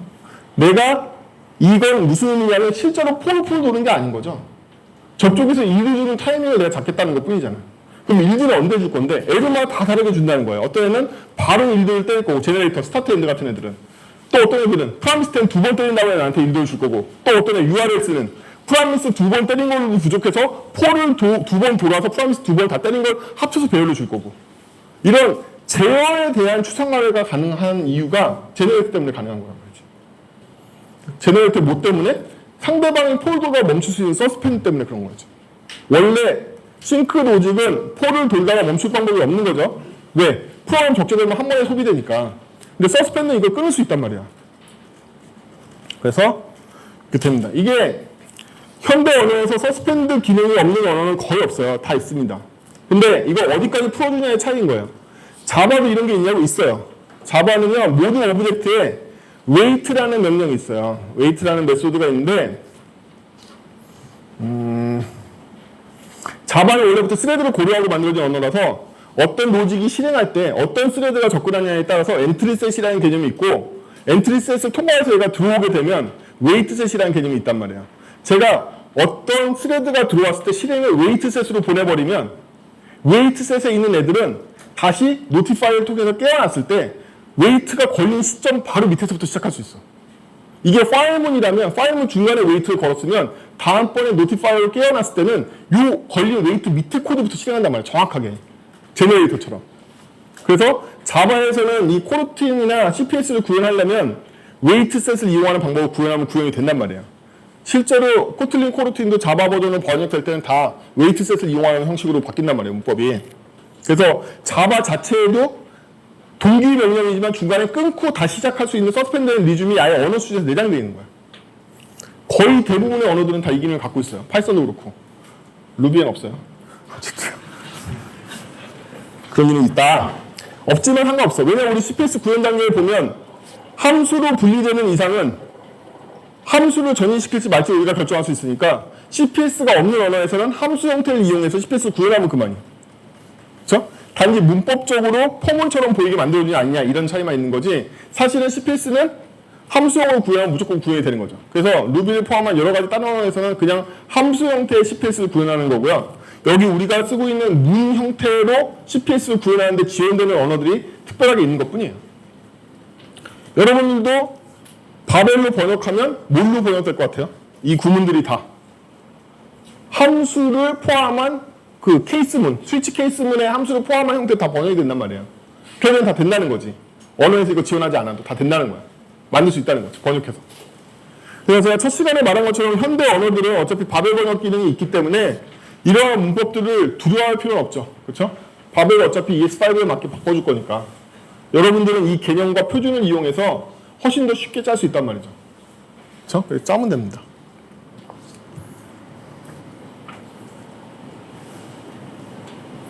제가 휴식 시간을 잘 안 갖는 이유가 뭐냐면요. 여기 주차가 되게 빡빡해가지고 딱 끝내고 가야 돼서 그래서 잘 안 하는 거예요. 그래서 여기까지 시험에서 봤죠? 실제로 시키는 거. 봤죠? 제가 요즘은 이렇게 다 준비해서 온다니까요? 원래는 제가 실제로 그냥 파워포인트에서 코드 짜가지고 오는 경우도 많아요. 옛날에 귀찮아가지고. 근데 요즘은 인텔리전스 짜서 한번 돌려보고 가져와요. 그래도 많이 착해졌다. 근데 우리가 그룹화되어 있는 중간 텀을 갖는 이유 중에 하나는 뭐냐면 1번, 2번 로딩에서 3번 로딩하는 이유는 뭐죠? 1번, 2번 데이터를 3번 로딩할 때 써먹으려고 그러는 거 아니에요? 그쵸? 그래서 중간 텀이 필요한 거잖아. 근데 막상 이 코드는 1번, 2번 로딩한 다음에 3번 그냥 로딩하지 1번, 2번의 결과를 3번에 반영할 찬스가 없었단 말이죠. 그럼 어떻게 반영하는 거야? 어떻게 해야 되는 거야? 보통 이 정도 추상화 과제가 내주면 어려워지기 때문에 그냥 날코드 돌아가시죠. 뭔가 이렇게 멋지게 해보려다가 어웨이트가 어싱크 뭐 이렇게 라이브를 써보려다가 데이터 수집해서 얘한테 넣어준 다음에 걔를 뭘 해야 돼. 이게 걸리면 1번 하는데 실패하시고 그냥 돌아간단 말이에요. 그렇죠? 이 아까 어싱크 그룹을 쓰는 가장 큰 이유는 뭐냐면 중지점을 갖기 위해서예요. 시퀀셜 어싱크에서 가장 중요한 개념이 뭐냐면 중지점입니다. 중지점이 뭐냐면 프라미스 5를 때렸다고 생각해 볼까요? 프라미스 5를 때리면 그건 무슨 뜻이냐면 프라미스 5에 있는 세 가지 작업이 다 끝난 다음에 밑에를 가라는 얘기죠. 원래 비동기의 세계는 계속 비동기 가는데 어떤 시점에는 비동기를 모아서 정리를 하고 이 밑에부터 다시 시작이야 이렇게 하고 싶다는 거죠. 그렇죠? 이게 바로 비동기 중립점인 거야. 비동기가 막 난립하고 있지만 어느 시점에서는 싹 정리하고 이때부터는 데이터가 다 정리되는 상태로 그 다음번 시퀀스를 시작할 거야. 이렇게 되는 시점이 필요하다는 거예요. 그렇죠? 아까 우리가 만들었던 그룹도 시퀀셜한 그룹을 지어가지고 이 밑으로부터 다시 시작할래 라고 중립점을 만드는 개념이란 말이죠. 그렇죠? 그래서 이거 앞에 있는 결과를 뒤에다 전달하지 못한다면 큰 의미가 없다는 거죠. 그냥 그룹 지은 것만으로는. 그렇잖아. 1, 2, 3이 어차피 순서대로 오는 걸 다 알고 1, 2, 3이 서로 관여하지 않는다면 아니 무슨 상관이야. 그렇죠? 그룹으로 하든 그냥 하든 어차피 개입을 못하는데 근데 우리가 실무에 진짜 필요한 건 뭐다? 1번, 2번 데이터를 취합해서 2번한테 넘겨줘서 3번 데이터를 읽어드리려고 그런 거죠. 1번, 2번의 데이터를 이용해서 3번을 로딩하는 게 이게 진짜 목적이잖아. 더 나아가서는 뭔가요? 1번 로딩하고 2번 로딩하고 3번 로딩하는 이유는 뭐다? 1번의 데이터를 이용해서 2번을 호출하고 2번의 데이터를 이용해서 3번 데이터를 호출하려고 그러는 거잖아요. 이 순차가 있는 이유는. 그렇죠? 시퀀셜에서 해결해야 될 문제는 바로 패스팔람이라는 거예요. 어떻게 하면 우리가 파라미터를 그 다음번 애한테 유의미하게 던질 것이냐 라는 거죠. 이걸 또한 어떻게 날코드가 아니라 일반화할 수 있을 것인가. 이 일반화에 실패를 하기 때문에 일반적으로 날코드가 등장하게 되고 그러면 통신 체계나 약간의 데이터만 바뀌어도 코드가 와라라 무너지는 현상이 일어나서 여러분들 계속 코드 지옥에 빠지는 거죠.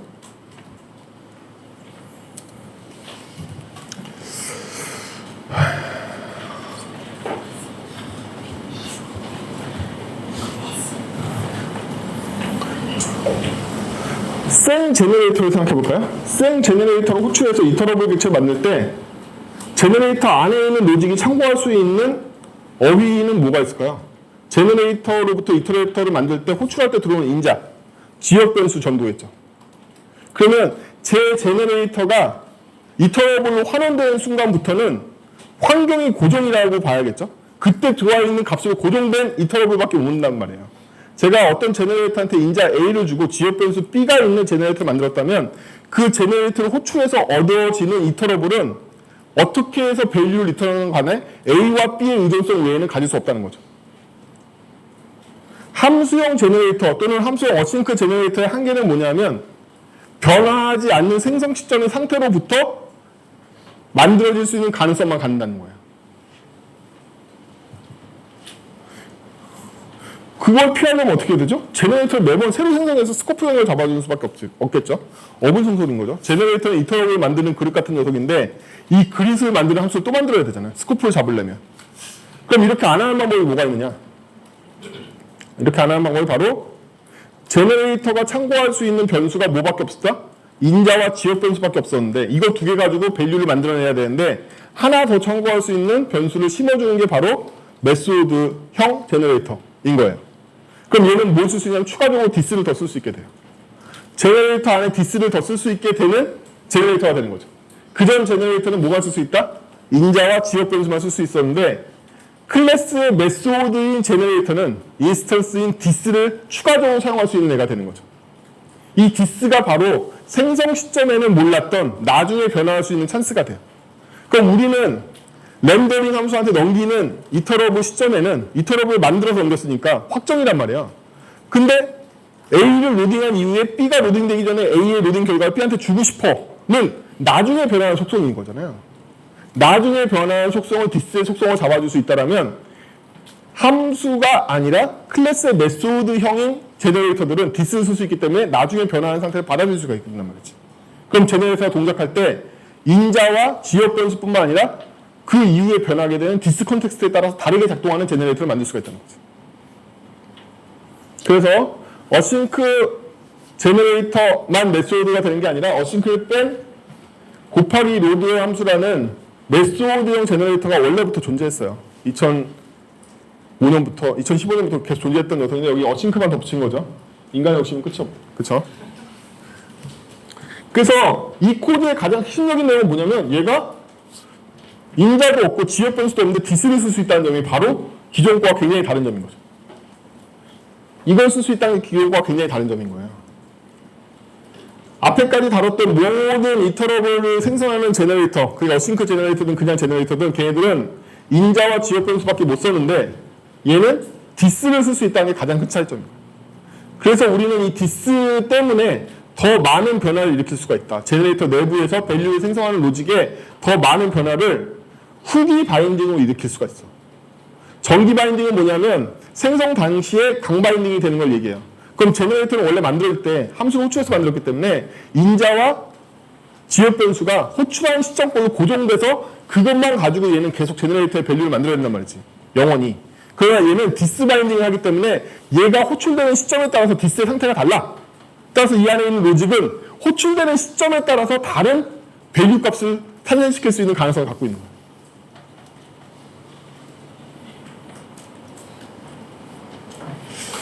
그래서 이 클래스를 보면 내부에 프라이빗 속성을 URL과 옵션을 갖고 있죠. URL과 옵션을 갖고 있습니다. 그래서 생성자에서 URL 옵션을 받아들이고요. 얘가 로딩할 때는 디스의 URL 옵션을 이용해서 로딩해요. 그렇죠? 이건 사실 객체긴 하지만 생성 시점에 있는 걸 그대로 쓰고 있으니까 변화가 호출할 때마다 일어난다고는 못하겠네요. 어쨌든 객체를 바꾸는데 의의를 둡시다. 그럼 이거 클래스니까 클래스 날로 뉴 때리면 실수하기 쉬우니까 랩핑하고 있는 팩토리 함수 하나를 만들어서 URL과 옵션을 받아주는데 옵션 안 오면 그냥 메소드만 포스트로 보내는 애를 하나 감싸가지고 만들었어요. 그래서 대신 만들어주는 녀석이죠. 그래서 저는 날로 잘 안 써요. 누 때리면 실수가 많아지기 때문에 감싸는 팩토리 함수를 하나씩 만드시는 걸 권해요. 그래서 우리는 대문자 URL로 시작하는 클래스는 직접 누 때려서 안 만들고요. 소문자 URL로 시작하는 함수를 통해서 URL과 옵션을 보내는 걸로 새로운 URL 객체를 만들 겁니다. 이걸 그대로 이용해보죠. 그러면 스타트 엔드는 그냥 두고요. 여기만 보면요. URL로 만들어진 건 더 이상 어싱크 이터러블이 아니죠. URL로 만들어진 건 뭐다? 대문자 URL 클래스의 인스턴스잖아요. 그래서 여기에다가 URL 클래스 인스턴스 두 개를 URLs한테 주는 거고, URLs는 여전히 뭐다? 여전히 어싱크 이터러블이에요. 그러니까 옛날 렌더러에 들어올 자격이 있죠, 아직. 그렇죠? 옛날 렌더러에는 이터러블만 들어올 수 있었잖아요. 이터러블 자격 있잖아. URL은 자격을 바탈당했어. 왜냐면 URL 함수는 더 이상 이터러블을 주지 않고 뭘 주고 있다? URL 인스턴스를 주고 있기 때문에 얘는 이 렌더링의 인자로 들어올 자격은 바탈당했죠. 대신에 이 URLs가 인자로 뭘 받냐면 URLs가 스트링을 받는 게 아니라 URL의 인스턴스들을 받아들이고 있는 거죠. 이 URL 인스턴스들을 받아들였기 때문에 아까와 코드가 달라진 건 뭐냐면 URLs를 루프되면 얘가 더 이상 스트링이 아니라 URLs의 객체들이잖아요. 이 객체는 뭐가 있다? 로드라는 메소드가 있다는 거예요. 이 로드라는 메소드를 호출하면 뭐가 된다? 이터러블이 된다는 거지. 이 이터러블의 넥스트를 때려야지만 어웨이트를 때릴 수가 있게 되는 거죠. 여기까지가 이터러블을 만들어낸 거고 이터러블한테 넥스트를 때려야지만 어웨이트가 된단 말이야. 그래서 밸류를 얻어서 가게 되는 거죠. 이걸 통해서 아까와 동일한 결과를 얻을 수 있게 되는 거죠. 아까는 함수였기 때문에 로드라는 절차가 필요 없지만 지금은 클래스이기 때문에 로드를 통해야지만 이터러블을 얻을 수가 있죠. 그냥 콜이 안 되고 얘는 함수가 아니니까 얘는 객체니까 얘 메소드를 통해서 이터러블을 얻고 이터러블을 얻었으니까 넥스트를 통해가지고 그 다음번 값을 가져오는데 얘가 프라미스를 줄 게 뻔하니까 어웨이트 때려가지고 대내에 있는 값을 받아가지고 밸류를 준 거란 말이지.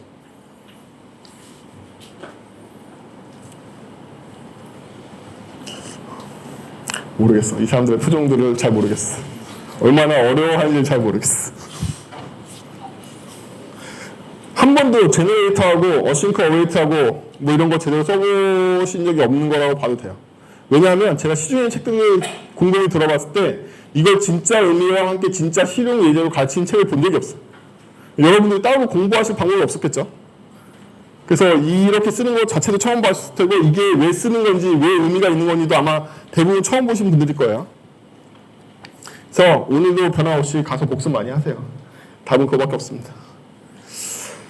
자바스크립트 책이 안타깝게도 제 생각에는 2016 이후에 스펙을 반영하는 책들이 하나도 안 나오고 2015조차도 제너레이터 같이 어려운 녀석들은 진짜 사용하는 의미에 대해서 제대로 다루는 책들이 거의 없어요. 그냥 문법 설명하고 이터러블적인 사용법만 다루는 거지 실제로는 그 고급 사용법에 대해서는 아는 사람들끼리 알거나 쓰는 사람들끼리 쓰거나 아니면 뭐 혼자 길을 터가지고 코나 사가 같은 거 연구해가지고 알게 된다든지 근데 그거 만드는 건 어떻게 했을까요? 원래부터 CPS 지식이 있는 거지. 저한테 이게 어렵지 않잖아요. 왜냐하면 이 문법이 어렵지 않은 게 아니라 CPS 지식이 있으니까 CPS의 연장성을 보니까 어렵지 않은 거예요. CPS는 60년대에 나왔다니까요. 60년대. 여러분들 60년대에 못 살아서 그렇잖아요. 60년대 나왔기 때문에 CPS 지식인 사람한테는 이게 그렇게 어렵지 않은 거야. 사용 방법이나 의미도 어렵지 않고. 근데 그러한 베이스로 써져 있는 책이 없으니까 여러분들 계속 이거에 대해서 쓰는 것도 처음 보고 어떻게 해야 되는지 잘 모르고 왜 메소드로 있는지도 잘 모르고 이렇게 되는 거죠.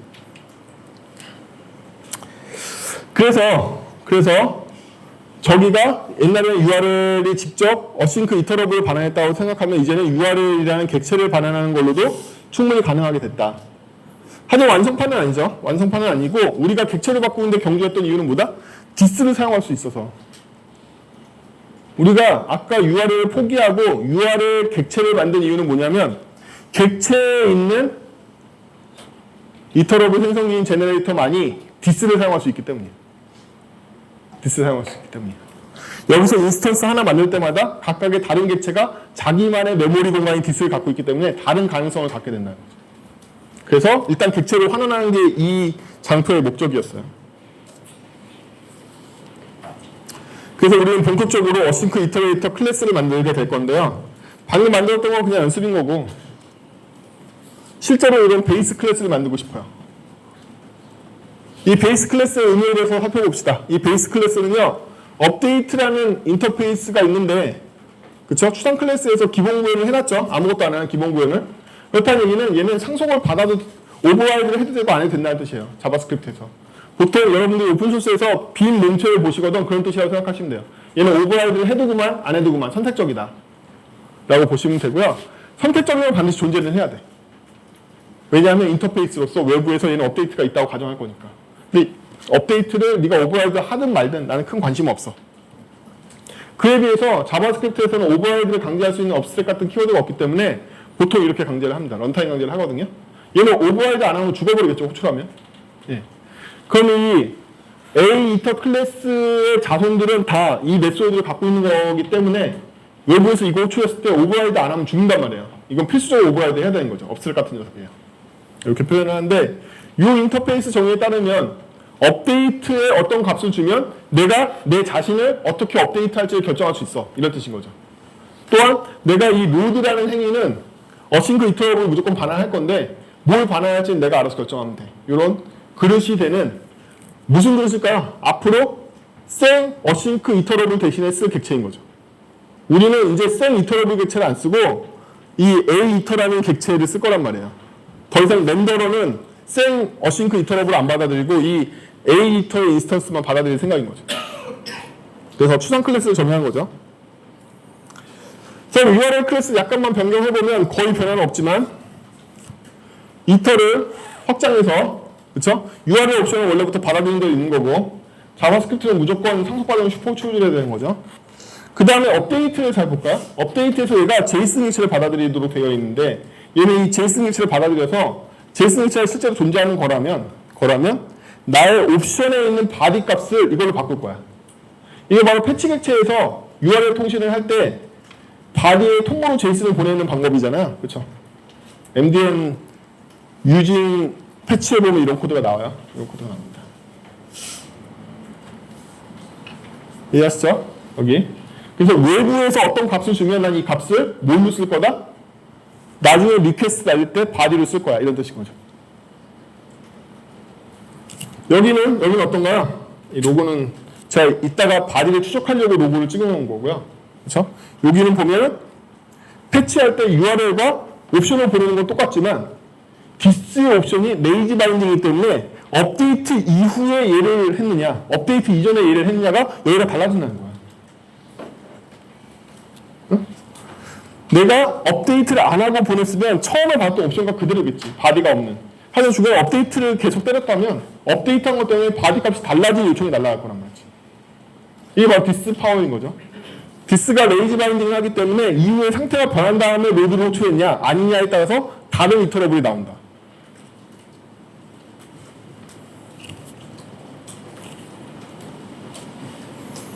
이걸 감싸는 함수 URL은 똑같이 만들면 되겠죠? 그렇죠? 똑같이 만들면 됩니다. 그러면 이제 URL수도 똑같이 만들 수 있겠네요. URL수는 더 쉽죠? URL수는 인자로 여러 개의 URL들을 받죠? URL 객체들을 받습니다. 받고 얘는 똑같이 제이슨의 바디로서 제이슨을 받아들여요. 얘는 좀 다르게 작동하죠? 얘는 옵션이라는 값을 받아들이지 않았잖아요. 얘한테 값을 업데이트 때린다는 얘기는 이 모든 URL 객체에 영향을 주겠다는 뜻이에요. 그렇죠? 그래서 얘한테 어떤 값을 업데이트 시켜주면 이 값은 얘가 소비하는 게 아니라 얘가 알고 있는 모든 URL들한테 전파시키겠다는 뜻이 된단 말이에요. 그래서 전파시킬 수 있는 바디 값이 필요하니까 여기 잡아놓은 거죠. 속성으로. 실제로 어싱크 로드가 일어날 때를 보면 배열 하나 집어넣을 건데 나의 URL스를 돌면서 얘는 각각은 다 뭐다? 다 각각이 URL 객체들이죠. URL는 원래 URL 객체들을 받아들이는 거니까 문자가 아니라 URL 객체들을 받아들인다면 이 오른쪽에 왼쪽에 있는 그렇죠? 그럼 얘네들한테 드디어 메소드 뭐가 생겼다? 업데이트가 생겼단 말이야. 업데이트에다 뭐 넣어준다? 나의 바디 값을 넣어주면 돼. 없으면 처음에 undefined겠지.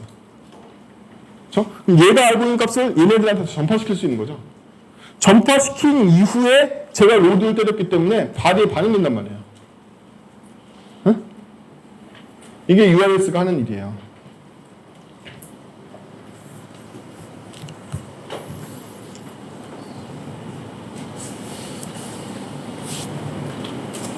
URLs도 귀찮으니까 간단하게 래핑 함수를 만들어서 문자열을 받아들이면 문자열을 URL 객체로 바꿔가지고 보내주고 있는 거죠. 그렇죠? 이게 맵 함수가 좀 친숙해지셨죠? 맵 함수는 뭐다? URL을 문자열을 받았는데 문자열을 돌면서 URL 객체로 바꿔준 거죠. 이렇게 A를 B로 바꿔주는 걸 맵이라고 그래요. 정확하게는 A 안에 있는 원소들이 배열 안에 있는 원소들이 A 타입인데 B 타입을 바꿔주는 게 맵인 거죠. 스타트하고 엔드도 걸맞게 바꿔줘야 되겠죠. 이제는 우리는 어싱크 이터레이터를 못 받고 A 이터의 인스턴스만 받을 수 있기 때문에 이렇게 바꿔주면 되겠죠. 사실 이거 어싱크 붙이나 안 붙이나 똑같은데 똑같거든요. 자바스크립트는 이동 기준으로 오버라이드 인식하기 때문에 어싱크가 붙어있는 이름과 아닌 이름을 구분할 줄은 몰라요. 그렇기 때문에 이거 어싱크 빼고 곱하기만 붙여도 똑같이 작동합니다. 일들은 똑같이 작동하기 때문에. 근데 제가 여러분들 보기 편하라고 일부러 프로토콜 맞춰놓은 것 뿐이에요. 얘는 일드에서 바로 리턴해주면 되죠. 아까랑 똑같이. 그래서 얘는 게다가 싱글 통역체죠. 여기 만들 필요도 없죠. 하는 일을 보면. 그래서 싱글 통역체를 잡아놓은 거예요. 일단.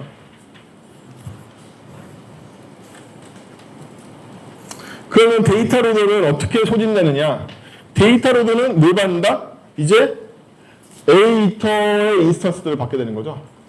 그렇죠? 그럼 이 중에는 인스턴스가 뭐가 있다? 스타트도 올 거고, 엔드도 올 거고, URL도 올 거고, URLs도 올 거잖아요. 다 이거 상속받은 클래스들이니까. 걔네 인스턴스가 오면 이전값, 처음에 언디파인 되죠.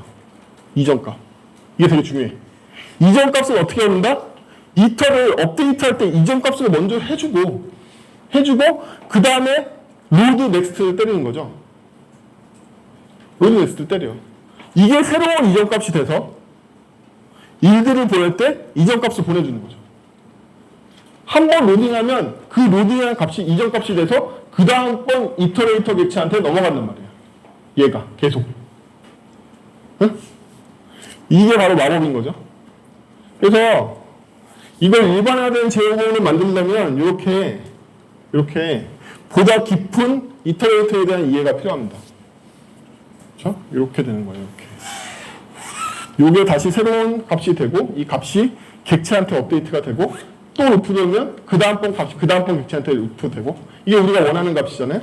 1의 결과를 2한테 주고 2의 결과를 3한테 주고 1, 2의 결과를 합쳐서 3한테 주고 이거 하고 싶은 거잖아요. 그렇죠?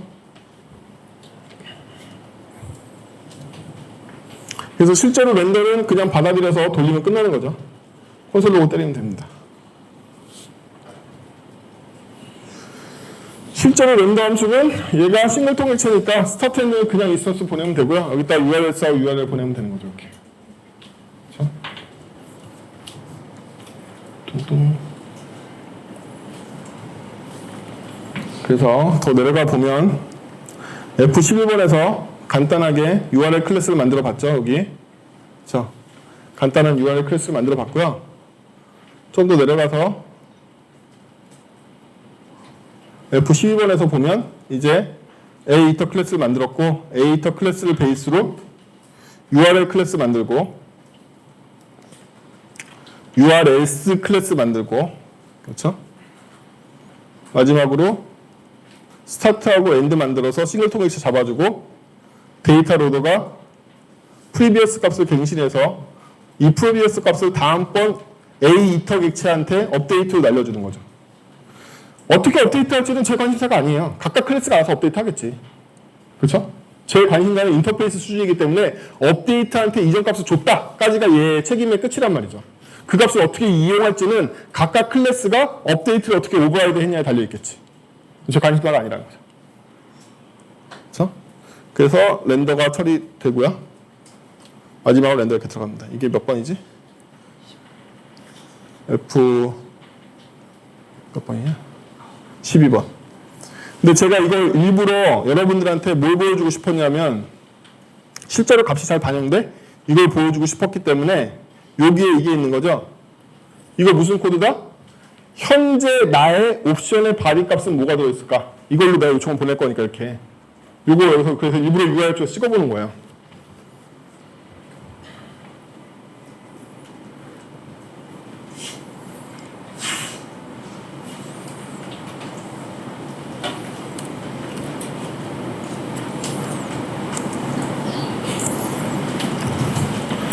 그러면 첫 번째는 원래 값이 없었기 때문에 undefined 호출이 되겠죠?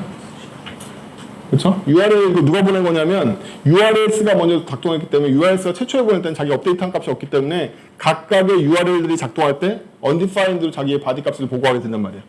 근데 얘는 바디 값을 처리하고 여기 처리할 때는 얘 바디 값을 이거 두 개가 들어와 있잖아요. 왜냐면 얘가 이 값을 줬기 때문이지. 그렇죠? 앞에 있는 URLs가 배열안에 담긴 두 개의 값을 줬기 때문에 그 다음번에 누구?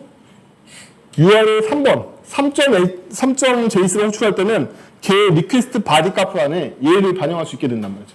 두 개의 값을. 그래서 그걸로부터 마지막에 얻은 게 이 3인 거잖아요. 그렇죠? 그래서 우리는 뭐 할 수 있게 됐다? 이전 값을 그 다음번 요청에다 써먹을 수 있게 된 거죠. 특히나 이렇게 두 개를 모은 의미가 있네요. 그렇죠? 두 개가 왔기 때문에 얘들 잘 조립해서 이걸 부른 거잖아요. 지금은 제가 간단하게 그냥 데이터에다 스트링 파일을 집어넣었지만 조작하는 함수는 업데이트 함수를 어떻게 만들어내냐에 달려있는 거죠.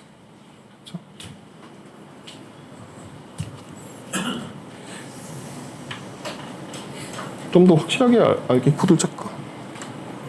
자, 제가 여기다 바디만 해놨는데 URL도 넣죠.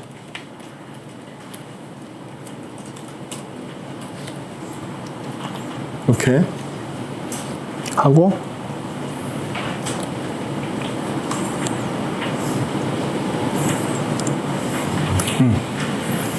이제 더 확실해졌죠?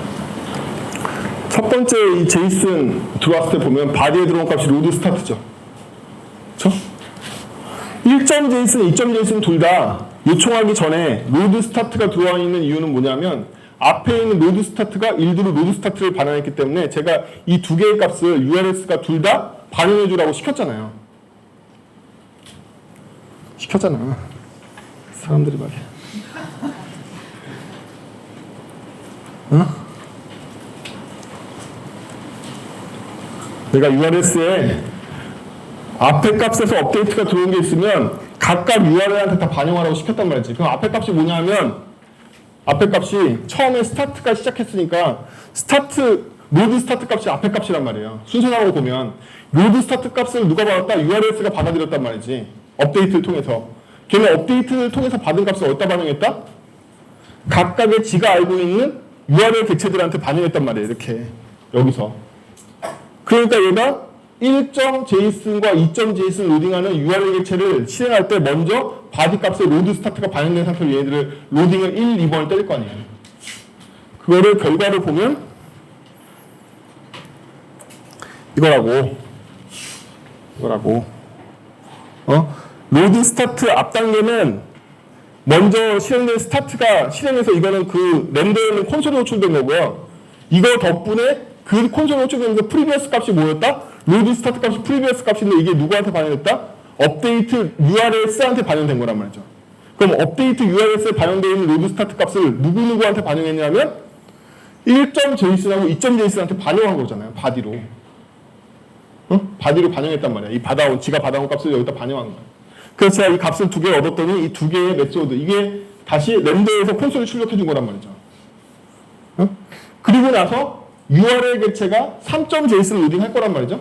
그때는 이전 값이 이거였잖아요. 이전 값이. 이 이전 값이 여기에 반영된 거죠. 3.js 호출할 때.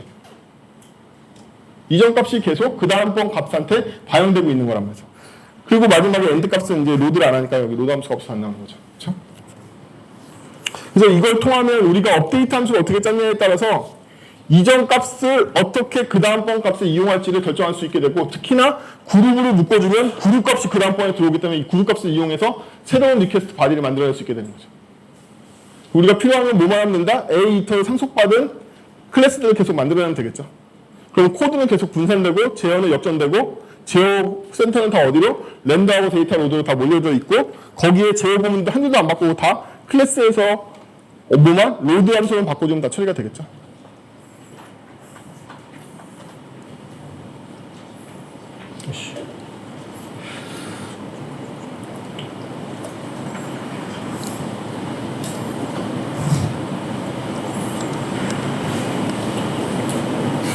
맞아요. 여기까지가 29번 슬라이드예요. 오늘 한 개 여기까지인데요. 제가 오늘 일부러 수업을 짧게 잡았어요. 이거 보시면서 여러분들 집에 가셔서 공부해 보셔야 될 게 문법 공부 아무리 하셔도 소용없어요. 제 생각에는. 제어 역전에 대해서 많이 고민하지 않으시면 필요성을 못 느끼기 때문인 거죠. 이 코드를 자세히 보시면 무엇이 제어 역전이 되느냐 생각해 보면 여기에는 단순하게 내가 하고 싶은 작업만 기술했죠. 왜냐하면 제가 필요한 어휘들을 만들었기 때문에 그래요. 어휘에 두 가지가 있다고 말씀드렸어요. 변수 아니면 함수. 혹은 뭐 클래스 같은 거 다 어휘겠죠. 내가 만들어낸 객체들이나 변수들만 어휘란 말이에요. 그럼 여기에 저는 그림을 그릴 거야. 스타트를 하고 URL을 로딩한 다음에 URL 로딩하고 엔드를 할 거야. 이렇게 제 어휘만 기술한단 말이에요. 그럼 여러분은 제일 처음에 뭐부터 만든다? 얘부터 만든다는 거죠. 얘를 이쁘게 만들면 이쁘게 만들수록 불가능하다는 사실을 알게 돼요. 일반적인 방법은 불가능해요. 여기는 그냥 이쁘게 만들어졌기 때문에 제가 굉장히 복잡한 스크립트, 여러분들이 API 15개 불러야지 뿌릴 수 있는 파면도 여기 다 뿌릴 수 있게 되겠죠.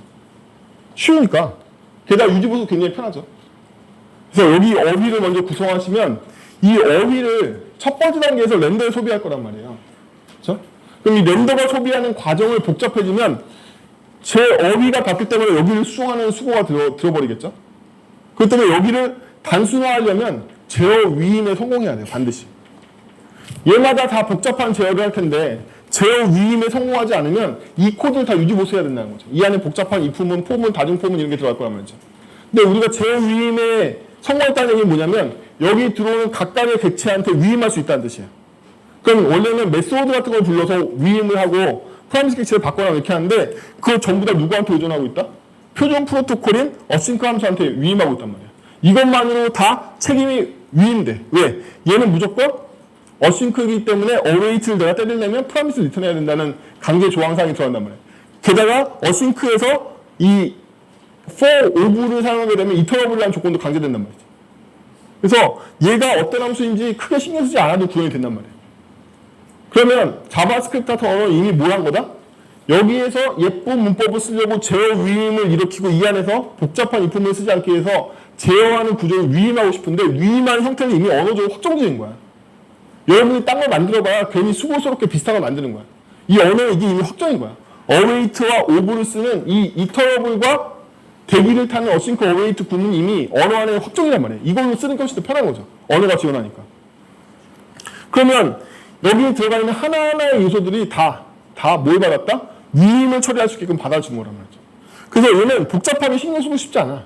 나는 결과가 올 때마다 렌더링만 할 거야. 그래서 얘가 유지보수 비용이 안 드는 거예요. 얘가 하는 일은 뭐냐면 나는 오면 렌더링만 할 거야. 그럼 제가 여기는 그냥 콘솔 로그 제이슨을 걸었으니까 감이 안 오시겠지만 사실은 어떻게 제가 렌더를 부를까요? 제이슨이 어떤 타입의 어떤 값이냐에 따라서 필요한 렌더들을 부르는 코드가 이 안에 들어있겠죠. 어? 이게 제이슨이 API 7번 거면 난 7번 렌더로 부를래. 뭐 리액트 몇 번 엘리먼트 부를래. 이거 일로 됐을 거 아니에요. 여기가. 제가 여기 다 일괄로 콘솔 로그 다 모든 제이슨 처리해서 그런 거지 이 안에 무슨 코드가 들어갈 거냐면 넘어온 데이터에 따라서 처리해주는 렌더링 코드만 들어갈 거란 말이에요. 어? 여기가 분기가. 그래서 이 렌더는 말 그대로 렌더링만 들어간단 말이야. 온 데이터에 따른 렌더링만 들어간단 말이죠. 일종의 컨트롤러 같은 녀석이 되는 거죠. 데이터 타입에 따라서 매핑되어 있는 컨트롤러라는 일이 뭐죠? 스프링 같은 데서 어떤 데이터에 따라서 어떤 뷰를 리턴하고 싶은 거잖아요. 얘가 하는 게 딱 그거란 말이죠. 어떤 데이터에 따라서 어떤 렌더를 부를 거냐를 결정하는 컨트롤러 로드밖에 안 들어가게 된단 말이에요. 뷰를 따로 둘 테고 어차피.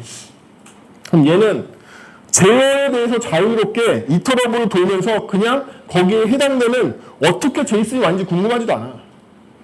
이 제이슨이 왔다면 나는 그 제이슨에 매핑되는 렌더를 줄 거야. 이것만 있는 거죠. 이 안에. 그러니까 이 코드가 유지보수되는 이유는 단위 원칙 책임에 의해서 딱 뭐밖에 없다? 해당되는 데이터의 렌더러가 바뀔 때밖에 없는 거예요. 그렇죠? 그러면 나머지 복잡하게 어떻게 제이슨이 오는가? 나 모르겠어. 난 모르겠는데 얘가 알아서 줄 거야. 나를 밀어버린 거죠. 얘는 어쨌든 복잡한 과정한테 제이슨을 주겠지. 나는 관심 없지만. 이렇게 된 거잖아요. 그럼 얘는 어떻게 해서 처리를 하느냐? 봤더니 왜 얘한테 위임했냐면 얘가 넘어온 이터레이터 객체에 얘는 모르는 일을 하나 하기 때문이죠. 모르는 일이 뭘 하고 있다?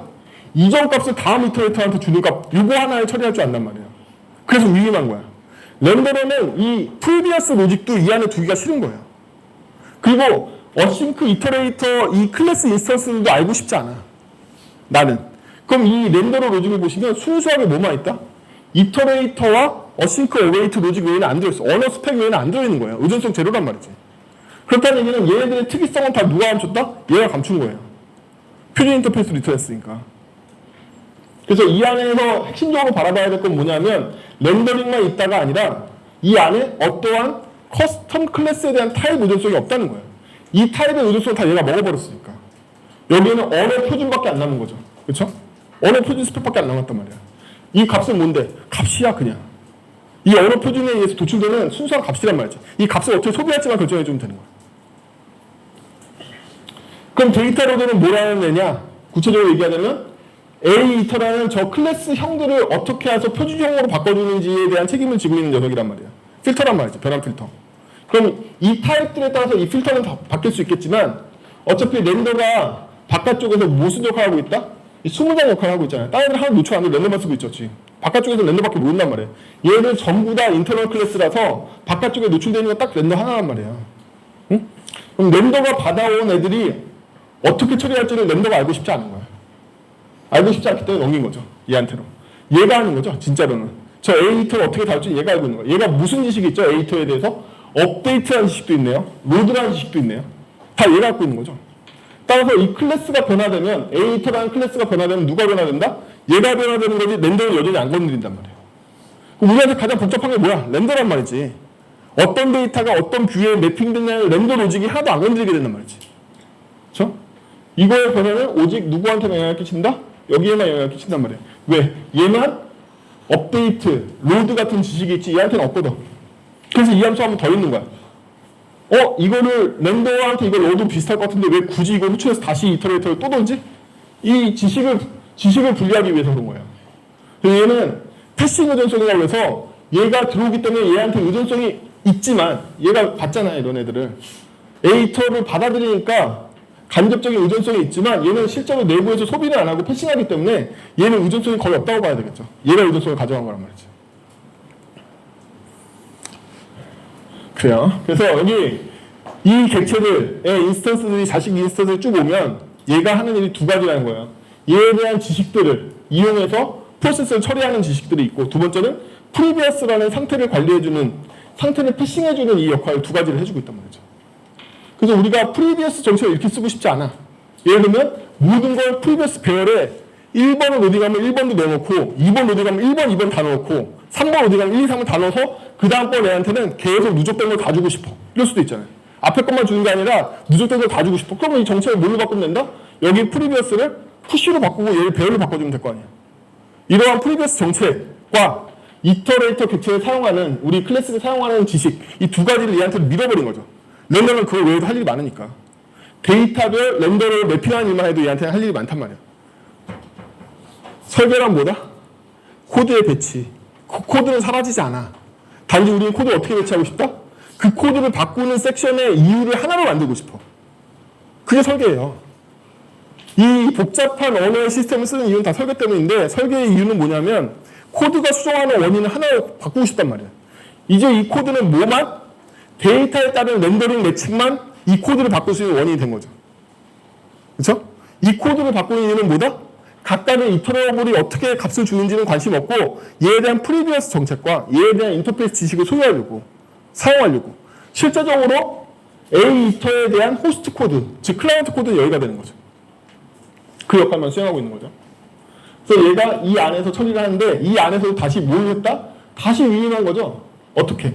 넥스트가 어떻게 해서 들어오는지 모른다는 거야. 넥스트는 다 누가 결정한다? 각각 구상 클래스에 있는 오버라이드한 로드가 어떻게 할지 안다는 거지. URS는 안에서 포를 두 번 돌린다고 해서 줄 거고 그냥 URL은 나한테 그냥 생으로 줄 거고 심지어 뭐 스타트나 엔드들은 그냥 값을 바로 나한테 던질 거고 이런 로직들은 각각이 다시 분산된단 말이야.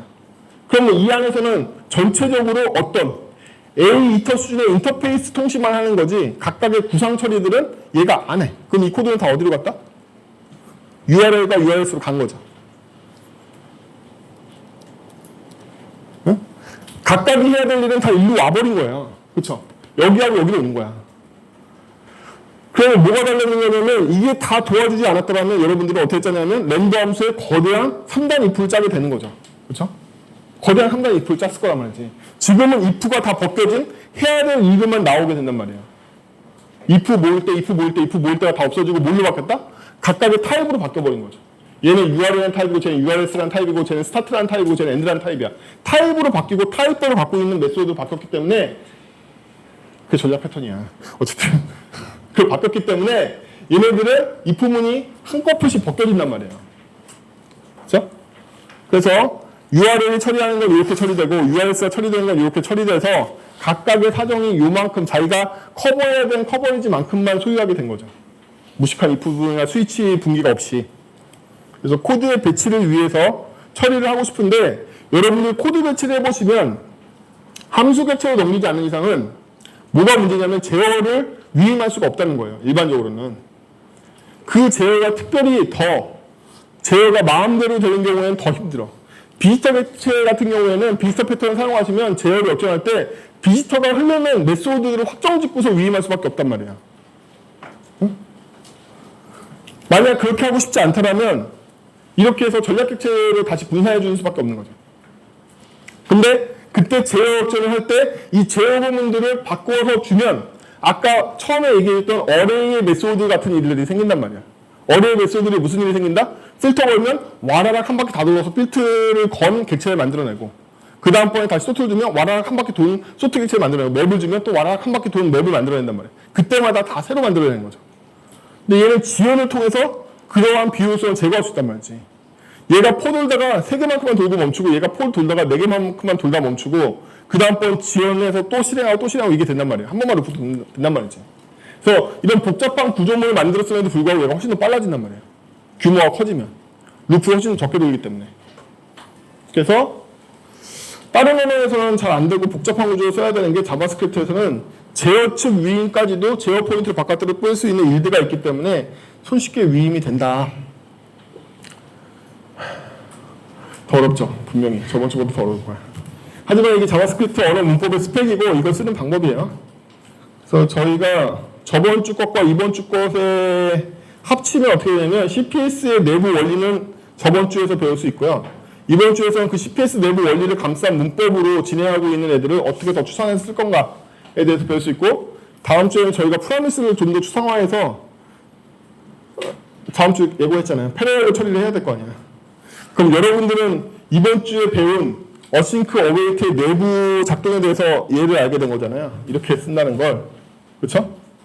그럼 얘를 잘 이용하면 패러렐 처리할 수가 있어요. 패러렐 처리를 할 수 있기 때문에 패러렐 처리하는 게 다음 주 정도의 목표가 될 거고요. 그 다음 주에는 지금 이렇게 해봤자 여러분들이 패치 함수가 어떤 스레드를 쓰는지 모르시죠. 그렇죠?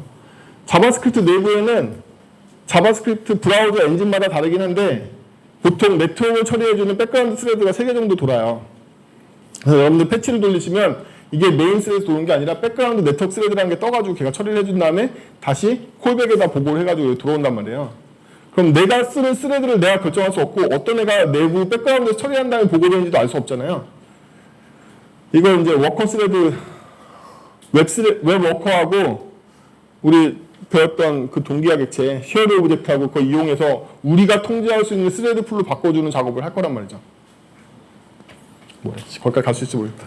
어쨌든 다음 주에는 병렬 비동기화에 대해서 배울 거예요. 이번 주는 이 시퀀셜한 비동기화에 대해서 배웠죠. 이것도 복습 많이 해보세요. 수고하셨습니다.